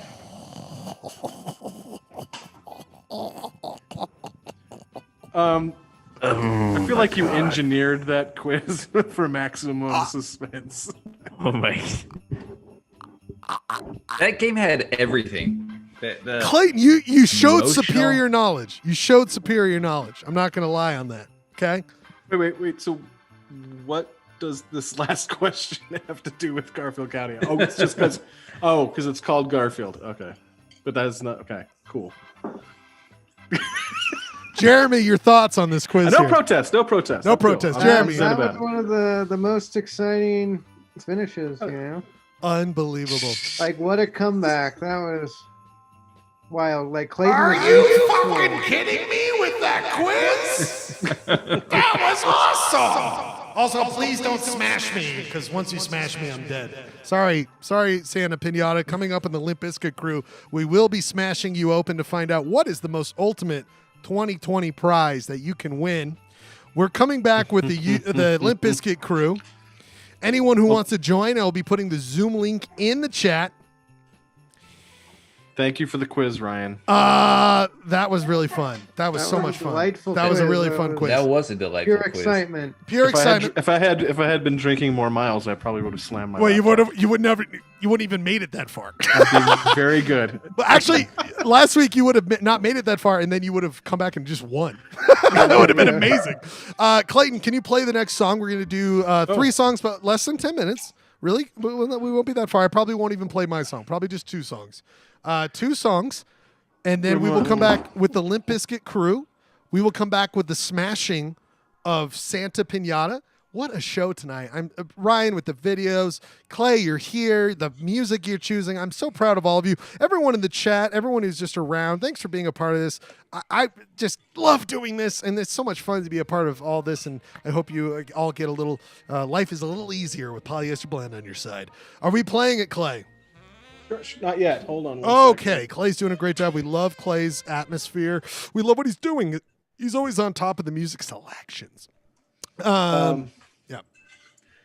Once I didn't expect us to do the music, but we can. Well, we should. I gotta get situated. You gotta do some things. I gotta pee. Okay. This is Bessie Smith's "At the Christmas Ball." Beautiful. 2-song set. 2-song set. We come back with the Limp Bizkit crew. I'm going to put the Zoom link in the chat. Please join us. Polyester Blend. Weird holiday. 2-song set. We'll be back. Limp Bizkit crew, get ready to join the Zoom.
Love's in the air. Whoa. Love's in the air. Yeah. We're warm in the winter. Sunny on the inside. We're warm in the winter. Sunny on the inside.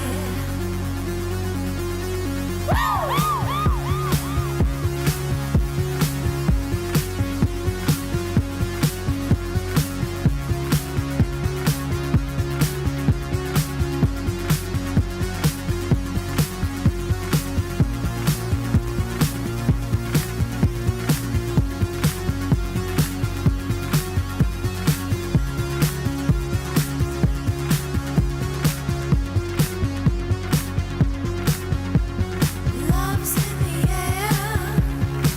Whoa. Love's in the air. Yeah. I'm crazy like a monkey. Happy like a new year. Yeah, yeah, woo-hoo. I'm crazy like a monkey. Happy like a new year. Yeah, yeah, woo-hoo.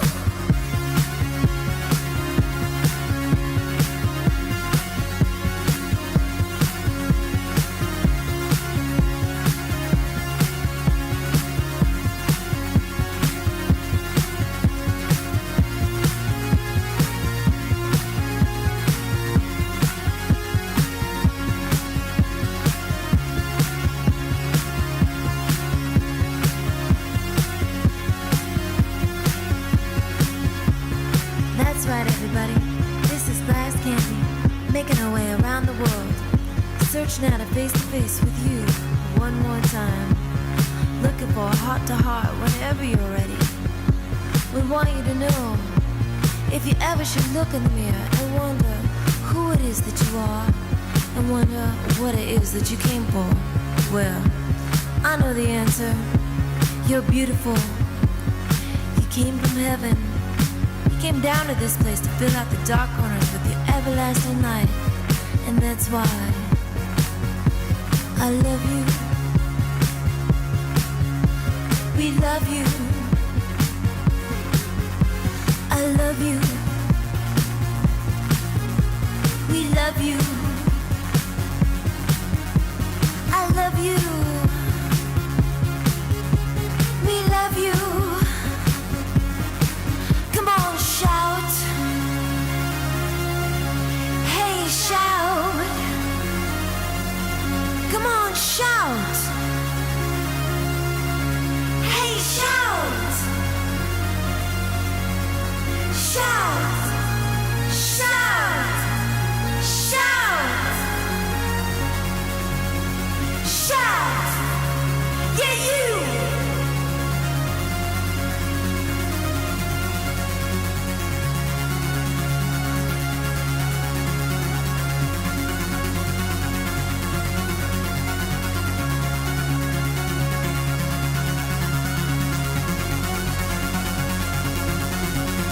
I love you.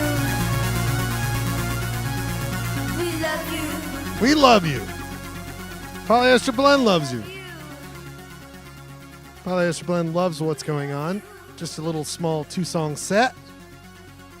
Glass Candy, Warm in the Winter.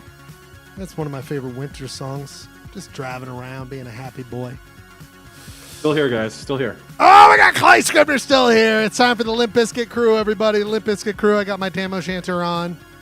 By the way, last pick was real popular in the chat. I love that song. Popular around the house. Love that song. You got the Limp Bizkit Tam O'Shanter on. Got the Limp Bizkit Tam O'Shanter on. We're all chilling here. Boys, I have a new item for the Limp for when I enter the Limp Bizkit Krew. What? Hold on, one It's like second. I need to step up. Holy mackerel! Is it Clay? Or sorry, Limp Bizkit. It's corn. Affiliated. No, that is Oh no, it's the Insane Clown Posse. Where did you get that? What's going on here? One of my former colleagues sent it to me as a Christmas present. I'm telling you. Oh, wearing something fun for the Limp Bizkit crew. It's been a sheer This is honor. my ceremonial garb. That is fantastic. Really good stuff, Ryan. My God, Maron. It is the Limp Bizkit crew, everybody. We are here. It is open. The Zoom is in the YouTube chat if you want to join. We're just hanging out, having fun. Our good friend, Louis Godfrey, is already here. Louis, talk to me. What's going on, brother? Not much, man. That county quiz was epic. That was crazy. And, That was so good. And I mean, Gripes? I feel bad because I do, and if you read the chat, I do sort of openly root for Bradford, and it's not because I don't love Clayton. It's because it's really funny to me when someone who is very knowledgeable on a subject and is invested in it loses out to someone who just doesn't care. I literally was paid for 12 years to write about the state and traveling around the state. I mean, I don't. If anyone hasn't picked up on it yet, I try to write all of Clayton's questions as like, I don't know. Like I'm interested if Clayton knows this, and I'm always proud of this man. He knows a lot. No, I'm serious. Like I write those. He does. That's why it's great. Yes. And then I have to think of Ryan. I'm like, all right. How do we get Ryan? How do we get Ryan a question? Let's do something. Let's get the comic strip expert a comic book question at the very end. I mean, but Clay, it's genius, man. It's genius. Come on. There are different year kinds exact of knowledge. was pretty impressive, though. All of the fans texting me, all the fans texting on my phone are far more outraged than I am. Well, come at me, bro. Find me. If you don't have to answer to me, you have to answer, and we will go to him later on. That's the big reveal of the Limp Bizkit crew, is that we will find out. Let's go to him live really quickly. Santa Pinata, we're a little further back to see you get demolished. Do you hate that? Not a fan. Not a fan. I will be destroyed. But have you ever asked me if I kind of want to be destroyed? Maybe I'm into that kind of thing. I don't know. All right, we don't. Whoa, he's kind of a weird perv. We got a Santa. He's got his kinks. I'm not gonna kink shame him. It was not kink shame him. We all can figure it out. But we noticed that we pulled the shot back a little bit so I can properly dismantle him via however I want. I keep on. Did you say we're not going to kink shame Santa Claus? No, we're not gonna kink shame Pinata Santa Claus. Right. We will kink shame Santa Claus 5 days a week at least. I mean, you know, elf porn is a thing, and you can find it. Wow. First of all, why do you think I've got this lighting set up? Because I was trying to make some money on the side with that kind of elf porn. This is highly, highly confident you can find elf porn very easily. He's smiling ear to ear about it. And by the way, don't think I have not thought about. You should check out my OnlyFans, baby. It's, by the way, Elves. I go to Elves only. Sorry, Sorry, really quickly. Yeah, check me out at Santa Pinata OnlyFans. I will. I'll be showing the hot pics for a price. Not obviously. I have never been to OnlyFans, but obviously I've heard about it a lot. Is it like people selling? Is it all over the map? Like, what are the boundaries? And like, we're already off to a good start with the Limp Bizkit crew. Go ahead, Clay. I'm just curious. I mean, it's become some kind of cultural. It's I don't know. I feel like only Santas would be a good. Well, I was actually starting. I was gonna start a website called Only Sans. Where it's Only Sans. I've got only papyrus No going. syrups allowed. Only papyrus. Only Comic Sans. Only Comic Sans. Only Sans. Maybe I'm too old for that. I think maybe we reach an age where it's like I just have zero interest. Like it just seems like a goddamn. I don't know who the people who are on that. I don't get my jollies off that way. It just seems like I want people to get money. My understanding. No shame. Is it's Patreon but porn? Okay. Yeah, it's like Substack but for sex work. And it's like, and God bless. Mainly, like I became aware of it as like a joke punchline because right. Check out my OnlyFans. Yeah. Yeah, I mean, I was just curious. Like, is it? And my friend, goes or is it? A female was saying like, don't ask girls to start an OnlyFans, like on Twitter, not telling me specifically. Yeah. Was it a work meeting? Jeremy telling people to start OnlyFans. And then suddenly, like immediately after that, I kept seeing jokes. There was this really awkward day where Jeremy just added all these people and said, "Start an OnlyFans, start an OnlyFans, start an OnlyFans." It was like, oh, Jeremy, all right, calm down. I didn't know what it was, but I was just like, I'm gonna respond to everyone and tell them to start an OnlyFans. Clayton did that. He was like, Rudy Gobert, OnlyFans.com, Donovan Mitchell, Joe Ingles. Like, oh no, Clay, you don't understand. You know.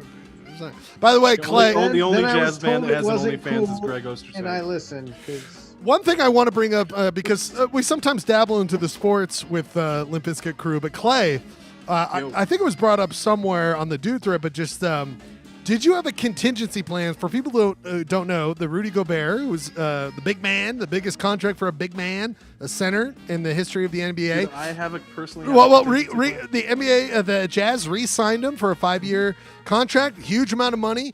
Great. We got a cornerstone to the team. Could provide a defensive player of the year multiple times, I think, right? And great player. But if people don't know, Clayton named his beautiful Poochie dog Rudy. And there could have been a potential issue if Rudy signed somewhere else. Did you have a contingency plan for your doggy if Rudy, or would you just commit to it? I foretold this when I named the dog. I knew that the current state of the NBA, there are no guarantees. So I actually unofficially named her after Rudy Gobert, and she is actually officially named from the Clash song Rudy Can't Fail, and her name is spelled accordingly, Rudie. That's my Cut out for a second. I think you said she was named in honor of Rudy Giuliani. Is that what you said? Yeah, do you guys know where I can get a hold of some high-grade Adderall? Christmas tree. Christmas tree, excuse me. I'm looking for a Christmas tree, if you know what I'm saying. I know where a tree farm is. I don't know if we're talking about drugs or trees anymore. Well, we're always talking about drugs on this show. If we can get some, if anyone knows us, onlydrugs.com. We've got the Polyester Only Drugs page where we just plead for different drugs. Subscribe to my Only Drugs the drugs page, and then you give me drugs. Yeah, it's I've got Ryan Schlegel has the Only Cocaine drugs page. It's just all right. So World War II. Just really quickly, World War II. I did pick up once. My favorite piece of drug lingo is that if you post on, this is probably outdated, but if you posted on Craigslist that you wanted to party with Tina, that meant that you had crystal meth that you would share with women if they came and had sex with you. What year was this? You got to give me a year. Until recently. God, you're telling me I missed out. Is that what I mean? Yeah, I'm sorry. By the way, there is speaking of like Wikipedias and stuff, there is a national database of drug lingo that you can access, and it is quite extensive, especially for as you would imagine, cocaine is by far. I'm listening. That's weird. That's weird, that pinata. And by the way, before the end of the show tonight, we will dismantle this. The most perfect 2020 gift is inside of Santa Pinata. I can't wait to see it. Going back to sports news, did you guys hear that Kyle Beckerman is retiring? Oh, yeah, I did hear that. Kyle Beckerman, the dreaded, the what is it? Twisted Root, the most popular. Is he the most popular dreadlocked athlete of all time? That's a question. I mean, is there anyone bigger than Kyle Beckerman? Well, there's certainly been some NBA players with dreads. No, but I think Kyle's more popular with the dreads than he played minor league. Well, I guess he did play on the World Cup stage. I don't know. Jeremy, you'd be the one to consult on the most popular dreaded man of all time, or sports athlete. I'd have to think about it, but I mean, well, who else is there? I don't even know who else is in the competition. I was just about to tell my Kyle Beckerman story, but then I realized it could potentially be sort of legally thorny. So wait a minute. I was at a party in Salt Lake City. This was years and years ago. And I walked into a room and Kyle Beckerman was taking a giant bong rip. I mean, that is I wanted that to be like taking a giant dump.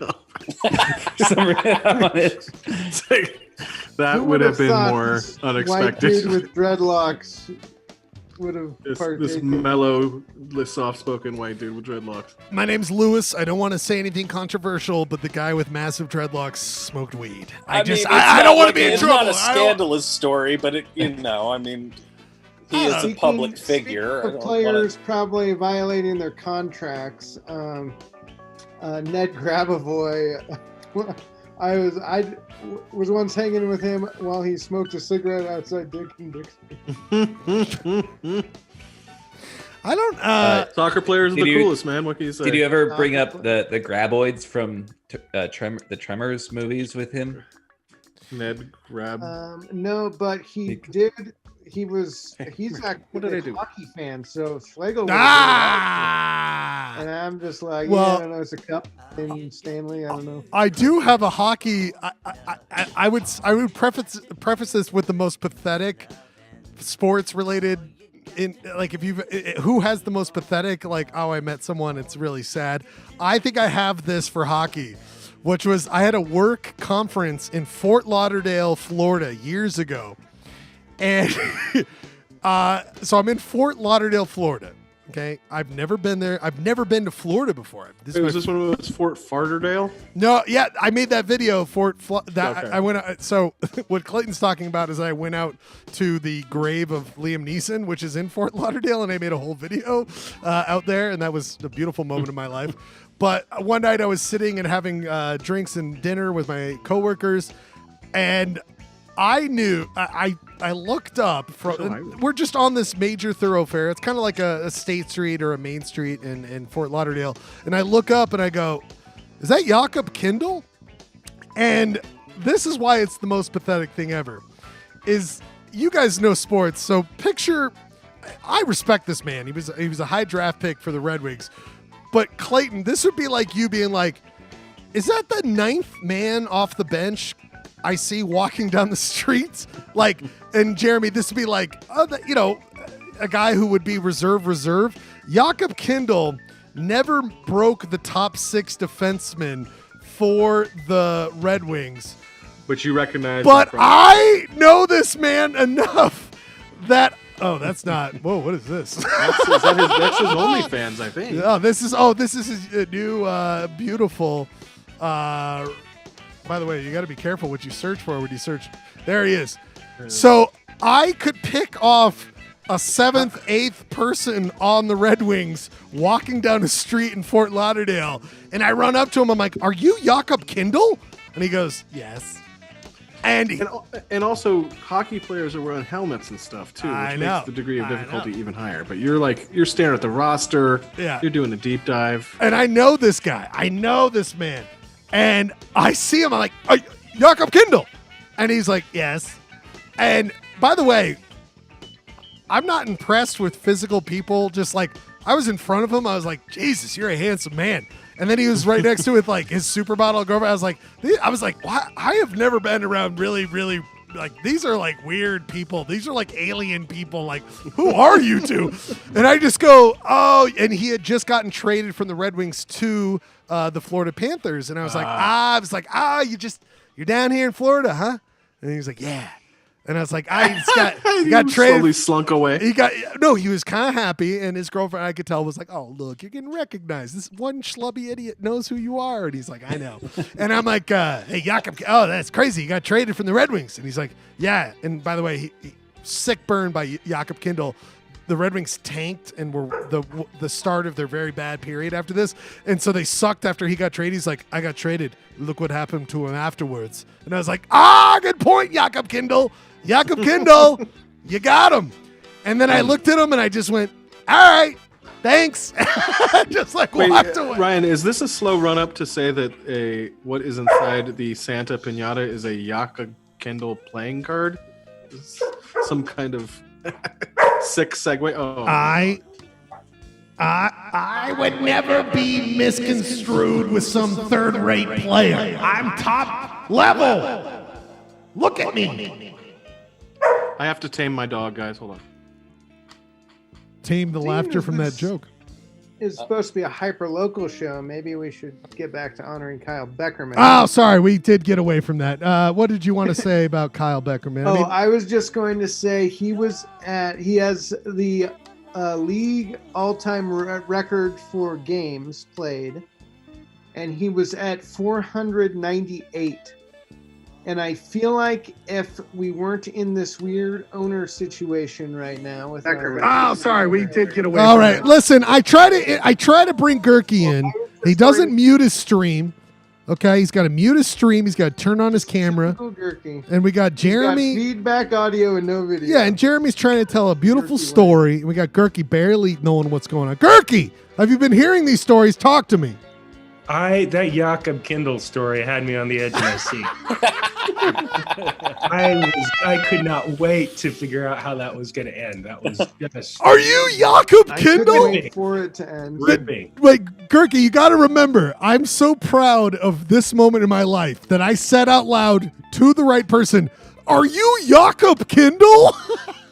Well, and he's such an average-looking guy. I mean, he's just so handsome. Like he could be any guy on the street, but he's a handsome man. He's a handsome man. Come on now.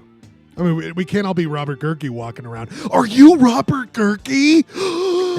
How many times? All right, back up, back. You've got to get Are right. you Robert Gurky, that semi-regular guest on the Limp Bizkit crew? Robert Gurky from the Limp Bizkit crew. You're the second most insightful person on that show. Yeah, I mean, I come in right at the end in garbage time, like Jakob Kindle does. So. Gurky, your thoughts on the show so far? I mean, have you been in and out? Where are you at with this? I was in and out a little bit. How dare you? Out for a while. How dare you? I had a bit of a headache, so I laid down for a little bit. Was that caused by polyester blend? Please make sure that's not caused by polyester blend. Yeah, I'm not going to say caused by. Aggravated by. Intensified. What are your thoughts on RSL legend Kyle Beckerman?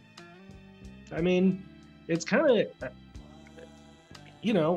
first we lose Nick Raimondo, and now it's Kyle Beckerman, and I don't know anybody on that team anymore. It's like they're dead. Well, Jeremy, did you dread this day? Did you dread? Here's what I was trying to say earlier, but we had to keep talking about some hockey players Nickel met once or whatever. Jakob Kindle is that he only needed 2 more games to hit 500 career MLS games.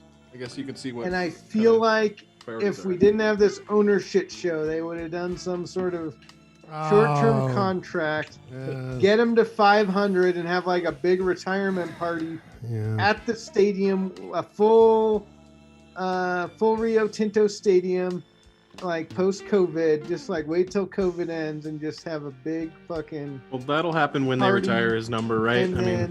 Then do a big party. Does he still have dreads? No, look at this man. Okay, he cut him off. He cut his dreads. It's like once he was getting old, he's like, these dreads are weighing me down. Right. So like a couple years ago. How much? The dread of old age. It's like I can get a couple extra years if I cut off the dreads. Right. How much? Like, yeah. If he'd been playing with like lead weights on his arms the whole time, and now he's like, okay, I'm just gonna take off these weights now. Right. You know how you see the Guinness World Records man with the long fingernails, and he can't cut those nails because he's got like so much blood going in them.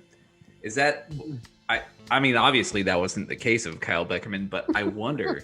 Are you saying that it was Samson and his powers of soccer were diminished by his lack of dreads? Because his career did kind of start going down. For sure, yes, for sure. But I think that has much to do with his advanced age. Yeah, the fact that he played 21 years in the league. How is he? I mean, he's not much younger than. He's got to be your whippersnapper's age. Well, keep in mind at 498, he crushes anyone in the MLS for like games played, including goalkeepers who can typically play longer. Mm-hmm. Nick Raimondo has more minutes though because goalkeepers usually play the full 90 unless they get red carded or injured, or have like a Budweiser deal where they have to show up in that crummy Budweiser commercial we pointed out months ago. Do they count how long his dreads were in game. All right. Or- All right. I mean, Ryan, Yeah, the guy it's cut him when- off. It's when the dreads. I don't know anything in about soccer, actually. In soccer, like the entire ball has to pass the line for it to be a goal or out of bounds. It's not like Could his dreads be American offsides? football. So he his last dreadlock would have to cross that line before he was off the pitch. So that's a good point, Brad. By the way, we're missing. I mean, Jeremy, condolences, because I know what it's like to lose. Listen, I'm in the depths of my team being what's the clinical term? Horseshit. And so I know what Real Lake is. It's a very the cool thing. The solace you could take is it's a hard stop, a hard change, everything top to bottom. Right? There's no the ownership, the players, coach, everything is reset. So where do we go from here? Hopefully we get a good owner. That's the big hope. Now, I hope the best for you, and that's a lot. I mean, when you lose that foundational player and someone who really cared about the community as much as we goof on the guy with his dreadlocks. I mean, he cared about Salt Lake, and so did Ramondo, and that's something I'm very sad to lose. But my question, It's interesting because he came from our hated rivals, the Colorado Rapids. And the thing about Beckerman is when he's on your team, you love him. But when he's on the opposing team, you're like, man, that guy's a dick. I know that. Yeah. We had Chris Chelios for many years, and a lot of hockey fans would know that. But it is the very first time he played against the Crapids, he got a yellow card for like a sliding tackle like right after kickoff. And it was like, all right, he's one of us now. But Jeremy, I have to go live. But he was like the nicest guy you can meet, like in person. Like he was such a nice dude. Like, I met him a few as times. Lewis pointed out, we ran into him in Portland once. Oh, that's nice. and at the Salt Lake Airport on the way back from Portland. Giant bong rips every time. Us with him and Ramondo and Ned Grabavoy in the airport Rogue Brewery in Portland. Well, did you ever run into him in Fort Lauderdale? Because I ran into Jakob Kindle there years ago, so it's not a big deal. By the way, breaking news. This is a hyper-local show, Schlegel. We're not talking about foreign. We go live to Robert Gerke, who saw two planets very close to each other. Gerke, what was it like to see two planets kind of close to each other? I'm not entirely sure I actually saw two planets close to each other. All right, Gerke, thank you so much for coming down here tonight. Thanks, buddy. You kind of have a Carl Sagan vibe going on right now. So the stars above us. If you're drunk enough and you look at one planet, it kind of looks like there are two of them. Jeremy, wait, Gerke, really quickly, when you looked at it, were you like, this fucking sucks? Like, I mean, where were you at? It was a little underwhelming. I went down to the park by my house because that's the only way I could see over the trees. So vague. It's so vague. Like, I mean, like you could have been doing a drug deal like Kyle Beckerman down there. I mean, what's going on? Or did you just doing some Christmas trees? Yeah, it wouldn't have been the only one doing a drug deal there, I think. Did you? Was it the park near your house? Was it on a hill? I mean, what are we talking about here? No, it's just that there weren't houses in the way, so it's fairly open. Do you feel more or less connected to the universe that you're a part of and within? I feel small and insignificant. Do you know that we're the shit made of stars? That's why I'm having a day, so. Gerke, just so glad to have you back in the rank and file of the Limp Bizkit crew. You're always loved here. We love you so much. Lewis, really felt the love when you guys were calling him a drunk. What are we doing on this show? I mean, we goof. I mean, we goof here. Lewis, you don't give a shit about soccer. Do you give a shit about Kyle Beckerman? Yeah, I mean, well, he is one of the, like I said, he's one of the few guys. I am kind of surprised he was still playing just because he was, a fixture of the team when I still lived in Salt Lake, and that's been over a decade now. So, but yeah, no, that's wild. Sad to see him go. He was part of the reason he was able to play so long was just because he wasn't playing like a position where speed, you still need speed, but he was a smart enough player that he could keep playing longer.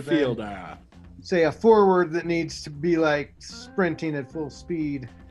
To Excuse me, before we get, I want everyone to give their final word tonight. You know, in this holiday season, shouldn't you be breaking me up right now? Oh my God, I'm sorry, you guys. Santa Pinata wants to be broken up.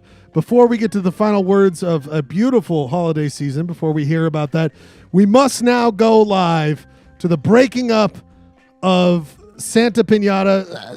Yes, please break me up. I'm ready to be broken up. I would go live.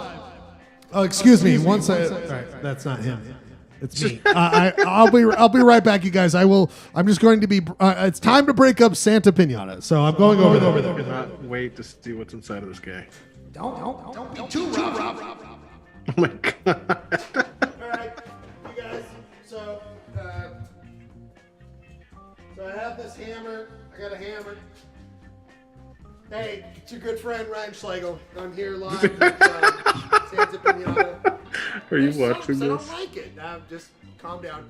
In honor of the holidays, Polyester Blend, we will now... Also, farewell to the original Schludio. we will now break them up. Hey, you shouldn't be that close to Santa without a mask.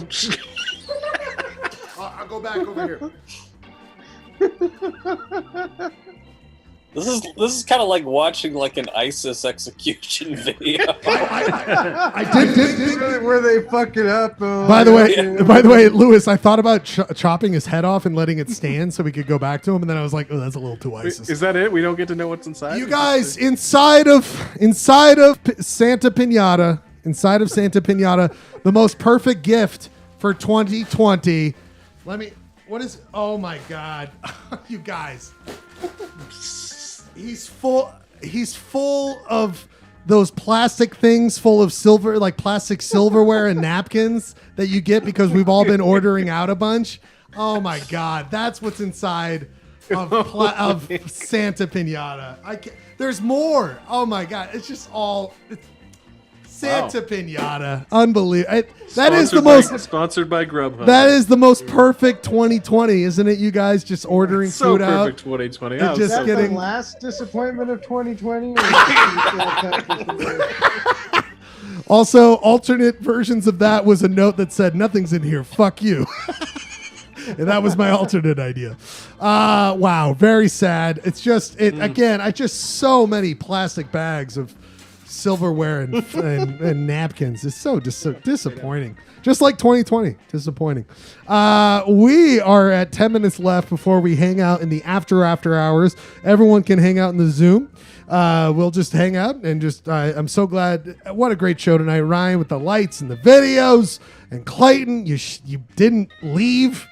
That's your big achievement. Setting the bar low. Let's go through really quickly. Oh, you won the shot, bro. I'm glad Ryan had that awesome comeback in the quiz because he deserved some sort of victory tonight with those videos. Those videos talking about the were quiz. so good. All right, we go in order of who. Do you even video, bro? We go in order Let's talk of. about you shop, bro, instead. We go in order of who showed up before we end the actual show. Gurky, you showed up last. Your thoughts on seeing the planets, the show, whatever you want to talk about. Your final thoughts tonight. I mean, I don't know what was better tonight. I don't know if it was the Santa Pinata or the state, the county quiz. I mean, it was a gripping show, top to bottom. Thank you.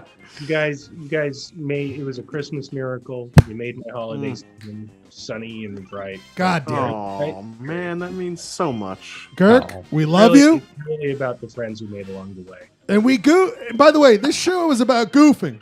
The only thing I don't goof about are the great friends I've made around this show, my life, whatever. I love all of you. Gurky, keep hanging out. Lewis, your final thoughts here tonight. Two quick things. So you mentioned the thing about Zion having a giant influx of visitors. Yes. And driving down Santa Monica Boulevard today, there was a big billboard for Zion National Park on the side of a building. Was it a guy in a faux leather jacket being like, I got tickets. I got tickets. No. Okay. No, I it buy was much tickets. cornier than that. I would take that every day of the week. It was a guy with an aircraft carrier with wings. Lewis, And then- yes. And then also just one more thing. Every year some relative of mine inevitably sends me fruit of some kind. This year I got a bunch of pears, and so I turned them into jam today, and stirring the jam, in the big saucepan, and I can always hear my pioneer ancestors whispering in my ear, "You're doing it wrong." By the way, the fact that you did that, Lewis, I'm very impressed. Yeah. Well, we've all making preserves. You've really expanded your preserves. horizons. Yeah, I don't do too many things, and especially not that. Lewis, so glad you're a part of the show. Thank you for being here, my friend. Jeremy, Chatmaster, final thoughts on the show tonight. Well, in honor of Kyle Beckerman, I'm going to encourage everyone to celebrate Christmas the same way he does, which this is just what I've been told. Unverified, but he likes to celebrate by taking a big old bong rip and then listening to Santa Hat and other holiday favorites by NSPS. And also, oh, man, that's beautiful. Get the NSPS record. What a beautiful, and right before the holidays. I mean, this is a perfect time to get the record. Chance, because if you buy it like on the 26th. Jeremy, have you ever considered waiting outside of Zion National Park and trying to hawk some NSPS CDs? I got an NSPS. I got holiday album. I got holiday album. Do you like the rap? peddling thing. I wonder if that's like more effective in COVID times because people want you to get away from some guy on the bus runs out. You got NSPS demos? You got demos? You got demos? I want to see. I want to hear those demos. Can you just buy the CD? Jeremy, you are never. I don't feel like we could ever appreciate you enough. You always show up on time for the U Shop Row, which you never agreed to. Well, you got to do this, and you're doing it. Thank you. You're always the chat master. I love you, Jeremy. I wish you the best. We have next, of course, Ryan Bradford, the Ed McMahon of the show. Your thoughts, Mr. Pepto-Bismol. Pepto-Bismol. Very, very fun show. I think I had some I was very annoyed with my computer at the start. I don't know if Gurky, I don't know if you saw the start. Yeah, annoying, right? Gurky's only here for Jakob Kindle talk. All right, he's only here for Jakob Kindle talk. But yeah, I'm excited. I thought the Utah County's quiz was pretty exciting, phenomenal, nail-biting. Whoever wrote it, that's phenomenal. What the YouTube chat was all a fire with it. Very excited about that, and a fire. I'm glad that the videos were funny. Right. Those were funny. Yeah, thank you so much for the Miles one. That had me. Summer, how dare you? How dare you say I upped my game by knowing hockey players? I know plenty of hockey players, okay? Ryan, God bless you. You are a brother on this show like everybody. Everyone's equal. We're just trying to make this show bountiful. Bountiful? Bountiful. By the way, I've taken the Clayton position. I'm doing great tonight. Clay, final. Are you saying you're the drunkest guy on the program? Huh? Okay. How many of these have I had? Clayton, final thoughts. Where do you even buy mason jars that big?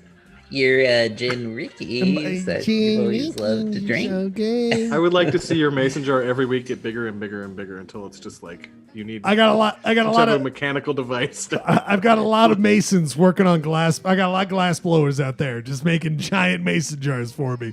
Next will be the straw makers. Clayton, your final thoughts on what we'll have a great. And by the way, we forgot to say this. God damn it! Big treasure hunt next week. Big treasure hunt announcement. Big treasure hunt news. Treasure hunt. Big treasure hunt and the relic. And the relic. 2021 will be the year of the hunt. And the Helen hunt. And I will just say really quickly that we'll have a big Helen Hunt live on the show next week. We're going to talk to her people. But we need to download Cameo stat. This week, I'm going to say this right now. You guys thought this bar, I mean, how could it get better than Santa Pinata? But next week, same level. End of the year show, a year in review. Treasure hunt will be announced. There'll be a lot of fun stuff next week. I only have to work a couple days this week. That means I got nothing but time to work on the show. So next week will be a very big show. It will be a very good show. Please pump a Clay your thoughts before we move to the after hours. Well, I was struggling to whether to mention this or not, but it is the late Limp Bizkit crew, so probably this is safe to talk about. But Ryan Bradford's Red Light All Night has just been reminding me of a story of my childhood. My parents got divorced when I was 15. My parents split up when I was 15, and in those 15 years, I never caught them having sex, but I did find their sex drive. All right, everybody, it has been a great show. This isn't over. This isn't over. And in there was a couple items, but there was a single red bulb, a red light bulb, red up the room. When apparently they were probably, I'm just saying, that's how they were. Roxanne. It's not called the red light district for nothing. I'm just saying. And I'm not kink shaming my parents. Don't kink shame. That's the final word. 30 years. The final word. Married for 30 years. But anyway, Clay, the final. That is the final sentiment of Polyester Blend. No kink shaming. No kink shaming. Clay, anyway, that's been in my thought. No, it was a great show. Thank you so much. Thanks for not kicking me off the program last week. Please, come on, you're the godfather here. We love you so much. I love you so much. Thank you for sharing that. I will give you a couple offline. I'll just give you a couple psychiatrists. I'll just give you a couple psychiatrists after my final thoughts on the show is this. Next week, you thought this was good. It's going to be even better next week. We're not even fucking around no more. Okay, it's going to be a great show. We got a treasure hunt coming next week. We've got tons of great stuff in store. We ain't done yet. Polyester We ain't blended. We will be back next week. We're going to keep hanging out. If you want to join the Zoom now because it is about to end. But before we end, I thought I wasn't going to do it, but I have a good friend of mine here. He was broken up. He thought it sucked, but it wasn't that bad. We are going to end the show like we should. I thought we were going to do something different. We got to do this. Sing along time. No. We end the show as we always do. We'll be back next week. We got videos. Ryan Bradford, your videos tonight. So funny. I'll post those up on YouTube this week. Have it out there. Clayton, thanks for God, I love all of you guys. All of you. Let's keep hanging out. But it's time for sing along time. Take it easy. I'm going to let my good friend Santa Pinata take the lead.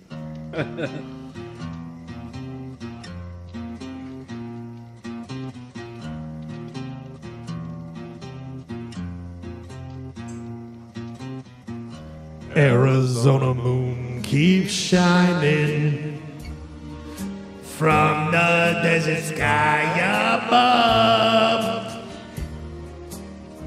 You know, pretty soon you're gonna get knocked down because you got shit in you and you're a pinata, but like the way back to the one you love. Blue shadows on the trail. I'm Santa Pinata. Fuck you. Little cowboy, close your eyes, and the rain. Dream of being filled with more cool sporks. All the doggies are in the corral. Get out of here. All of your work is done. Could you be more done? I'm broken open. All of your eyes and dream, little pal. Dream of getting out of the gig where you get broken up. I mean, that's a bad gig. Get out. All right. We will be back next week. We will have more fun in store. Plenty of fun videos. We love you all. Can you believe we're doing this show still? I love it. Oh boy. Blue shadows on the trail. My bro. Soft wind blowing along the trees. Not love. All the other little cowboys back at the house now. So close your eyes and